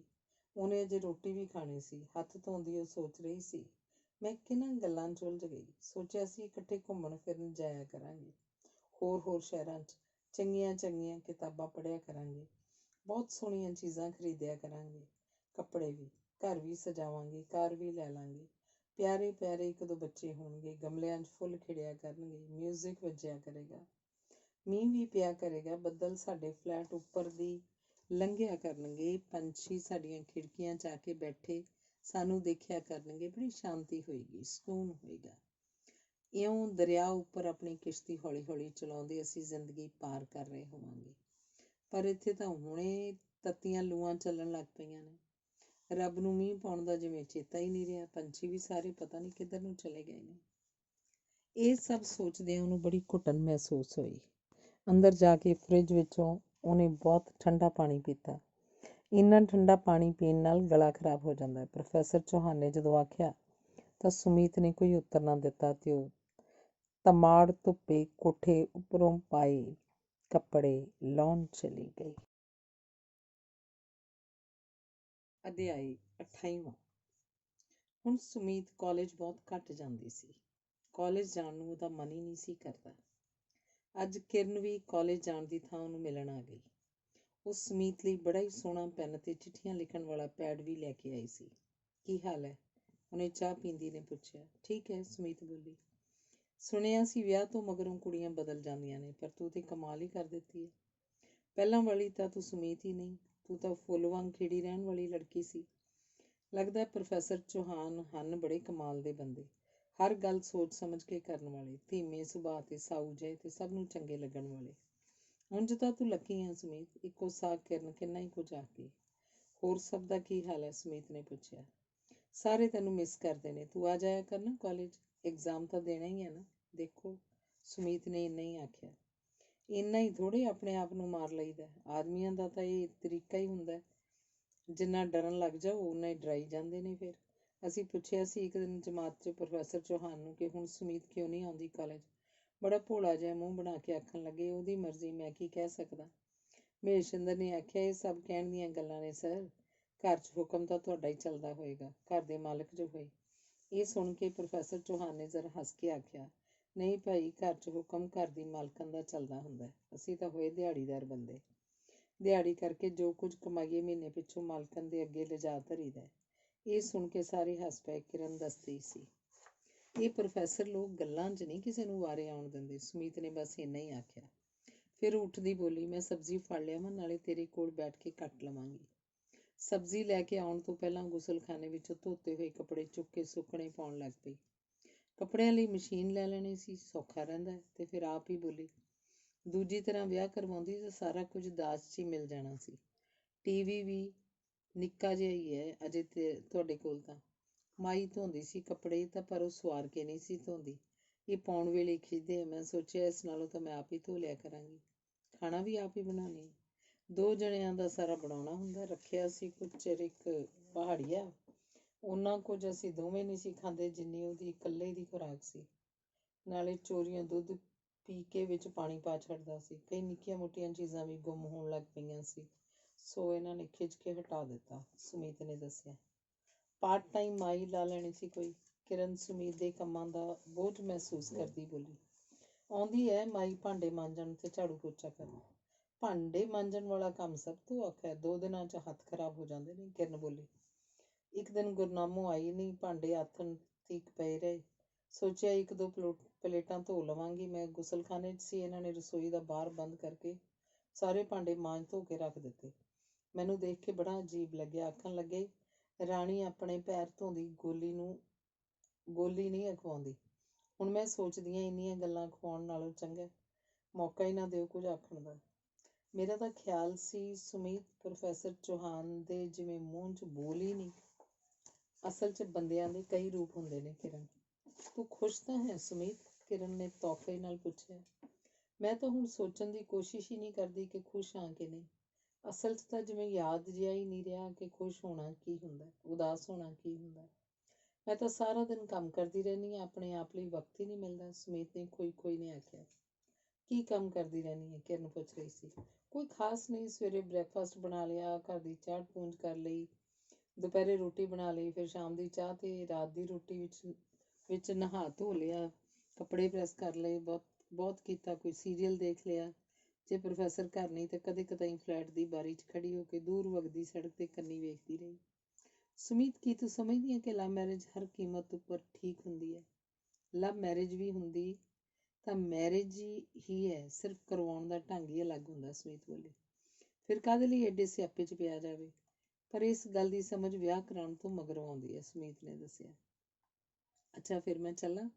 ਤੂੰ ਹੋਰ ਕੰਮ ਵੀ ਕਰਨੇ ਹੋਣਗੇ, ਹੁਣ ਤਾਂ ਤੂੰ ਘਰ ਗ੍ਰਸਤੀ ਵਾਲੀ ਗ੍ਰਹਿਣੀ ਹੈ। ਕੁੜੀ ਚਿੜੀ ਨਹੀਂ ਆਖਦੀ। ਕਿਰਨ ਜਾਣ ਲਈ ਉੱਠ ਖੜੀ ਹੋਈ। ਉਂਝ ਕਿਰਨ, ਮੈਨੂੰ ਔਖ ਕੋਈ ਨਹੀਂ, ਤਕਲੀਫ ਕੋਈ ਨਹੀਂ। ਪ੍ਰੋਫੈਸਰ ਚੌਹਾਨ ਹਰ ਤਰ੍ਹਾਂ ਕਿ ਮੇਰਾ ਖਿਆਲ ਰੱਖਦੇ ਨੇ, ਸਮੀਤ ਨੇ ਕਿਰਨ ਨੂੰ ਤੁਰਨ ਲੱਗੇ ਨੂੰ ਦੱਸਿਆ। ਕਿਰਨ ਹੱਸ ਪਈ। ਫੋਨ ਖੜ ਗਿਆ। ਪ੍ਰੋਫੈਸਰ ਚੌਹਾਨ ਬੋਲ ਰਹੇ ਸਨ, ਜ਼ਰੂਰੀ ਕੰਮ ਲਈ ਕਿਸੇ ਮਿੱਤਰ ਨਾਲ ਪਟਿਆਲੇ ਜਾ ਰਿਹਾ, ਰਾਤ ਤੱਕ ਆਵਾਂਗਾ। ਕਿਰਨ ਚਲੀ ਗਈ। ਸੁਮੀਤ ਨੇ ਸਬਜ਼ੀ ਬਣਾ ਕੇ ਆਟਾ ਗੁੰਨ ਕੇ ਦਹੀਂ ਵਿੱਚ ਬੂੰਦੀ ਪਾ ਕੇ ਸਭ ਕੁਝ ਤਿਆਰ ਕਰਕੇ ਰੱਖ ਦਿੱਤਾ ਕਿ ਰਾਤ ਨੂੰ ਜਦੋਂ ਪ੍ਰੋਫੈਸਰ ਚੌਹਾਨ ਆਉਣਗੇ ਤਾਂ ਫੁਲਕੇ ਲਾ ਦਿਆਂਗੀ। ਦੁਪਹਿਰੇ ਉਹਨੇ ਆਪ ਰੋਟੀ ਨਾ ਖਾਧੀ, ਉਹਨੂੰ ਜਿਵੇਂ ਭੁੱਖ ਹੀ ਨਹੀਂ ਸੀ। ਆਥਣੇ ਜੇ ਉਹਨੇ ਮੂੰਹ ਹੱਥ ਧੋ ਕੇ ਪ੍ਰੋਫੈਸਰ ਚੌਹਾਨ ਦੇ ਆਉਣ ਤੋਂ ਪਹਿਲਾਂ ਸੱਸ ਵੱਲੋਂ ਦਿੱਤਾ ਹੋਇਆ ਸਵਾਇਆ ਨਵਾਂ ਸੂਟ ਵੀ ਪਾ ਲਿਆ। ਪਹਿਲੀ ਵਾਰੀ ਉਹਨੇ ਮੱਥੇ ਉੱਪਰ ਲਾਲ ਬਿੰਦੀ ਵੀ ਲਾ ਲਈ। ਤੇ ਚੀਰ 'ਚ ਸੰਧੂਰ ਪਾ ਲਿਆ। ਉੱਪਰ ਸੱਸ ਦੀ ਦਿੱਤੀ ਹੋਈ ਗੋਟੇ ਵਾਲੀ ਚੁੰਨੀ ਲੈ ਕੇ ਉਹ ਸੱਚਮੁੱਚ ਨਵੀਂ ਦੁਲਹਨ ਲੱਗ ਰਹੀ ਸੀ। ਕਿੰਨਾ ਹੀ ਚਿਰ ਉਹ ਸ਼ੀਸ਼ੇ ਮੂਹਰੇ ਖੜੀ ਆਪਣੇ ਆਪ ਨੂੰ ਨਿਹਾਰਦੀ ਰਹੀ। ਉਹਨੇ ਗੂੜੀ ਲਿਪਸਟਿਕ ਵੀ ਅੱਜ ਪਹਿਲੀ ਵਾਰੀ ਹੀ ਲਾਈ ਸੀ, ਜਿਹੜੀ ਉਹਦੀ ਇੱਕ ਫਰੈਂਡ ਨੇ ਇਹ ਆਖ ਕੇ ਦਿੱਤੀ ਸੀ ਕਿ ਹੁਣ ਤੂੰ ਮੈਰਿਡ ਲੜਕੀਆਂ ਵਾਂਗ ਸ਼ਿੰਗਾਰ ਕਰਿਆ ਕਰ। ਜਦੋਂ ਪ੍ਰੋਫੈਸਰ ਚੌਹਾਨ ਘਰ ਪਰਤਿਆ ਤਾਂ ਸੁਮੀਤ ਵੱਲ ਵੇਖ ਕੇ ਫਿਰ ਸਾਰੇ ਘਰ ਵੱਲ ਝਾਕ ਕੇ ਬੋਲਿਆ, this is like a good wife. ਖਾਣਾ ਖਾਂਦਿਆਂ ਫਿਰ ਪ੍ਰੋਫੈਸਰ ਚੌਹਾਨ ਨੇ ਆਖਿਆ, ਅੱਜ ਤੇ ਰੋਟੀ ਵੀ ਬੜੀ ਵਧੀਆ ਬਣਾਈ ਹੈ। ਮੈਂ ਤੇ ਸੋਚਿਆ ਸੀ ਤੈਨੂੰ ਕੁਝ ਕਰਨਾ ਹੀ ਨਹੀਂ ਆਉਂਦਾ। ਖੁਸ਼ ਹੋ ਕੇ ਉਹਨੇ ਆਖਿਆ, ਜੋ ਵੀ ਤੁਸੀਂ ਚਾਹੁੰਦੇ ਹੋ ਮੈਨੂੰ ਦੱਸ ਦਿਆ ਕਰੋ। ਨਹੀਂ, ਮੈਂ ਤੇਰਾ ਮਾਸਟਰ ਨਹੀਂ ਬਣ ਸਕਦਾ। ਇਹਨਾਂ ਸਭ ਗੱਲਾਂ ਦਾ ਤੈਨੂੰ ਆਪਣੇ ਆਪ ਪਤਾ ਹੋਣਾ ਚਾਹੀਦਾ। ਇੱਕ ਗੱਲ ਮੈਂ ਜ਼ਰੂਰ ਚਾਹੁੰਦਾ ਕਿ ਤੂੰ ਮੇਰੇ ਰਿਸ਼ਤੇਦਾਰਾਂ ਦੀ ਇੱਜ਼ਤ ਕਰੇ, ਮੇਰੀ ਮਾਂ ਦੇ ਪੈਰੀਂ ਹੱਥ ਜ਼ਰੂਰ ਲਾਏ। ਤੁਸੀਂ ਇਹ ਕਿਵੇਂ ਸੋਚ ਲਿਆ ਕਿ ਮੈਂ ਉਹਨਾਂ ਦੀ ਇੱਜ਼ਤ ਨਹੀਂ ਕਰਾਂਗੀ? ਹੁਣ ਇਹ ਸਿਰਫ ਤੁਹਾਡੇ ਹੀ ਨਹੀਂ, ਮੇਰੇ ਘਰ ਵਾਲੇ ਵੀ ਤਾਂ ਨੇ। ਸੁਮੀਤ ਬੋਲੀ, ਤੂੰ ਇਉਂ ਸੋਚਦੀ ਹੈ ਤਾਂ ਵਧੀਆ ਗੱਲ ਹੈ। ਉਂਝ ਮੈਂ ਦੇਖਿਆ ਅਮੀਰਾਂ ਦੀਆਂ ਕੁੜੀਆਂ ਨੂੰ ਅਕਲ ਉਕਲ ਘੱਟ ਹੀ ਹੁੰਦੀ ਹੈ। ਮੈਂ ਤੇਰੀ ਗੱਲ ਨਹੀਂ ਕਰ ਰਿਹਾ। ਪ੍ਰੋਫੈਸਰ ਚੌਹਾਨ ਨੇ ਸੁਮੀਤ ਦਾ ਮੂੰਹ ਹੋਰ ਹੀ ਤਰ੍ਹਾਂ ਦਾ ਦੇਖ ਕੇ ਆਖਿਆ। ਪਰ ਸਾਰੇ ਅਮੀਰ ਤਾਂ ਇੱਕੋ ਜਿਹੇ ਨਹੀਂ ਹੁੰਦੇ। ਸੁਮੀਤ ਨੇ ਜਿਵੇਂ ਆਪਣੇ ਘਰਦਿਆਂ ਬਾਰੇ ਸੋਚਦਿਆਂ ਆਖਿਆ, ਇਹ ਉਹਨਾਂ ਦਾ ਜਮਾਤੀ ਖਾਸਾ ਏ। ਚਲੋ ਆਪਾਂ ਕੀ ਲੈਣਾ, ਕੋਈ ਜਿਹੋ ਜਿਹਾ ਮਰਜ਼ੀ ਹੋਵੇ। ਆਖਦਿਆਂ ਸੁਮੀਤ ਨੇ ਗੱਲ ਮੁਕਾ ਦਿੱਤੀ। ਸੁਮੀਤ ਦੇ ਘਰ ਦੇ ਬੇਸ਼ੱਕ ਉਸ ਨਾਲ ਬੋਲਦੇ ਵਰਤਦੇ ਨਹੀਂ ਸਨ, ਫਿਰ ਵੀ ਅਮੀਰਾਂ ਜਾਂ ਸਰਦਾਰਾਂ ਨੂੰ ਮਾੜਿਆ ਆਖਿਆ ਜਾਣਾ ਉਹਨੂੰ ਕਿਤੇ ਬੇਆਰਾਮ ਜਿਹਾ ਕਰ ਗਿਆ ਸੀ। ਉਹਨੂੰ ਇਹ ਵੀ ਲੱਗਿਆ, ਮੇਰੇ ਘਰ ਦੇ ਤਾਂ ਕਦੇ ਕਿਸੇ ਨੂੰ ਮਾੜਾ ਚੰਗਾ ਨਹੀਂ ਆਖ। ਪ੍ਰੋਫੈਸਰ ਚੌਹਾਨ ਕਾਲਜ ਚਲਿਆ ਜਾਂਦਾ, ਬਾਜ਼ਾਰ ਤੁਰ ਫਿਰ ਆਉਂਦਾ। ਕਦੇ ਕਦੇ ਉਹਦਾ ਕੋਈ ਦੋਸਤ ਮਿੱਤਰ ਆ ਜਾਂਦਾ। ਸਵੇਰ ਸਾਰੀ ਉਹ ਅਖਬਾਰ ਪੜ੍ਹਨ 'ਚ ਲਗਾ ਦਿੰਦਾ। ਐਤਵਾਰੇ ਵਾਲੇ ਦਿਨ ਤਾਂ ਕਈ ਅਖਬਾਰ ਆਉਂਦੇ ਸਨ। ਸਾਰਾ ਦਿਨ ਇਹਨਾਂ ਅਖਬਾਰਾਂ ਨੂੰ ਪੜ੍ਹਦਿਆਂ ਹੀ ਪ੍ਰੋਫੈਸਰ ਚੌਹਾਨ ਦਾ ਬੀਤ ਜਾਂਦਾ। ਉਹ ਲਾਇਬ੍ਰੇਰੀ ਵਿੱਚੋਂ ਕਿਤਾਬਾਂ ਵੀ ਲਿਆਉਂਦਾ ਰਹਿੰਦਾ ਸੀ ਤੇ ਆਥਣੇ ਉਹ ਦੇਰ ਤੱਕ ਦੁਨੀਆ ਭਰ ਦੀਆਂ ਖਬਰਾਂ ਦੇਖਣ ਲਈ ਟੀਵੀ ਦੇਖਦਾ ਰਹਿੰਦਾ। ਸੋਹਣਾ ਵਕਤ ਲੰਘ ਰਿਹਾ ਸੀ। ਸੁਮੀਤ ਨੂੰ ਕੋਰਸ ਦੀਆਂ ਕਿਤਾਬਾਂ ਜਿਵੇਂ ਕਿਸੇ ਹੱਦ ਤੀਕ ਸਮਝ ਲੱਗਣੋਂ ਹੀ ਹਟ ਗਈਆਂ ਸਨ। ਹੋਰ ਇੱਧਰ ਉੱਧਰ ਦੀ ਕੋਈ ਚੀਜ਼ ਜਦੋਂ ਵੀ ਉਹ ਪੜ੍ਹਨ ਬੈਠਦੀ ਤਾਂ ਪ੍ਰੋਫੈਸਰ ਚੌਹਾਨ ਉਹਨੂੰ ਕੋਈ ਨਾ ਕੋਈ ਕੰਮ ਆ ਕੇ ਉਠਾ ਦਿੰਦੇ। ਕਈ ਵਾਰ ਉਹ ਸੋਚਦੀ, ਫਾਈਨਲ ਦਾ ਇਮਤਿਹਾਨ ਤਾਂ ਦੇਣਾ ਹੀ ਹੈ, ਰਾਤ ਨੂੰ ਥੋੜ੍ਹਾ ਬਹੁਤ ਪੜ੍ਹਿਆ ਜਾਵੇ। ਪਰ ਰਾਤ ਦੀ ਇੱਕ ਤਾਂ ਉਹ ਕੰਮ ਕਰਦੀ ਥੱਕ ਜਾਂਦੀ ਸੀ, ਕੰਮ ਕਰਨ ਦੀ ਆਦਤ ਜੋ ਨਹੀਂ ਸੀ। ਦੂਸਰਾ, ਜਦੋਂ ਵੀ ਪ੍ਰੋਫੈਸਰ ਚੌਹਾਨ ਦਾ ਸੌਣ ਦਾ ਮਨ ਹੁੰਦਾ ਉਹ ਆਖ ਦਿੰਦਾ, ਬੱਤੀ ਬੁਝਾ ਦੇ। 2-4 ਵਾਰੀ ਉਹਨੇ ਦੂਸਰੇ ਕਮਰੇ ਡਰਾਇੰਗ ਰੂਮ 'ਚ ਜਾ ਕੇ ਪੜ੍ਹਾਈ ਕਰਨ ਦੀ ਕੋਸ਼ਿਸ਼ ਕੀਤੀ, ਪਰ ਉੱਥੇ ਬੈਠੀ ਵੀ ਉਹ ਸੋਚਾਂ ਜਿਹੀਆਂ 'ਚ ਉਲਝ ਜਾਂਦੀ ਤੇ ਕਿਤਾਬ ਮੂਹਰੇ ਪਈ ਰਹਿੰਦੀ।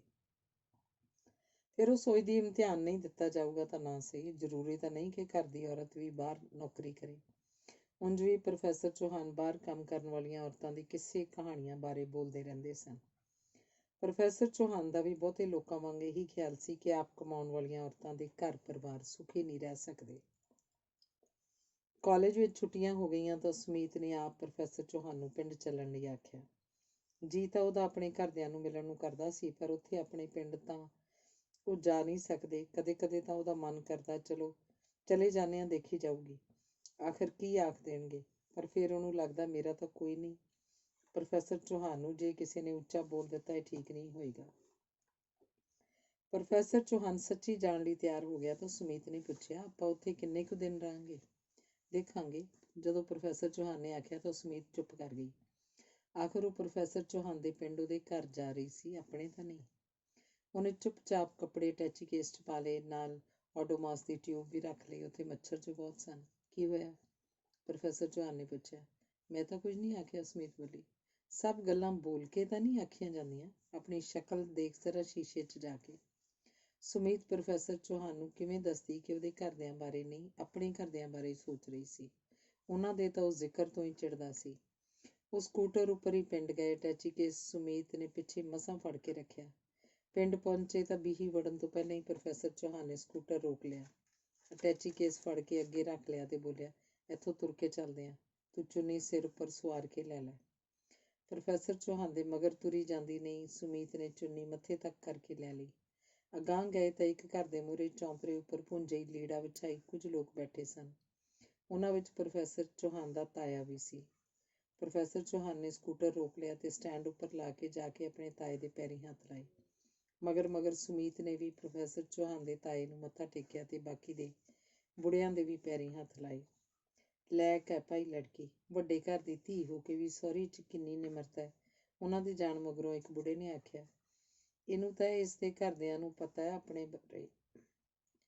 ਕਿਸੇ ਹੋਰ ਨੇ ਪੁੱਛਿਆ, ਮੂੰਹ ਤਾਂ ਨਾਂ ਕੱਢਤਾ ਮੁੰਡੇ ਨੇ ਪਟੜੀ ਫੇਰ। ਪਹਿਲਾਂ ਏਡੀ ਉੱਚੀ ਪੜ੍ਹਾਈ ਕੀਤੀ, ਫਿਰ ਏਡੀ ਤਕੜੀ ਨੌਕਰੀ, ਤੇ ਮੁੜ ਕੇ ਏਡੇ ਤਕੜੇ ਸਰਦਾਰਾਂ ਦੀ ਕੁੜੀ ਵਿਆਹ ਲਿਆਇਆ।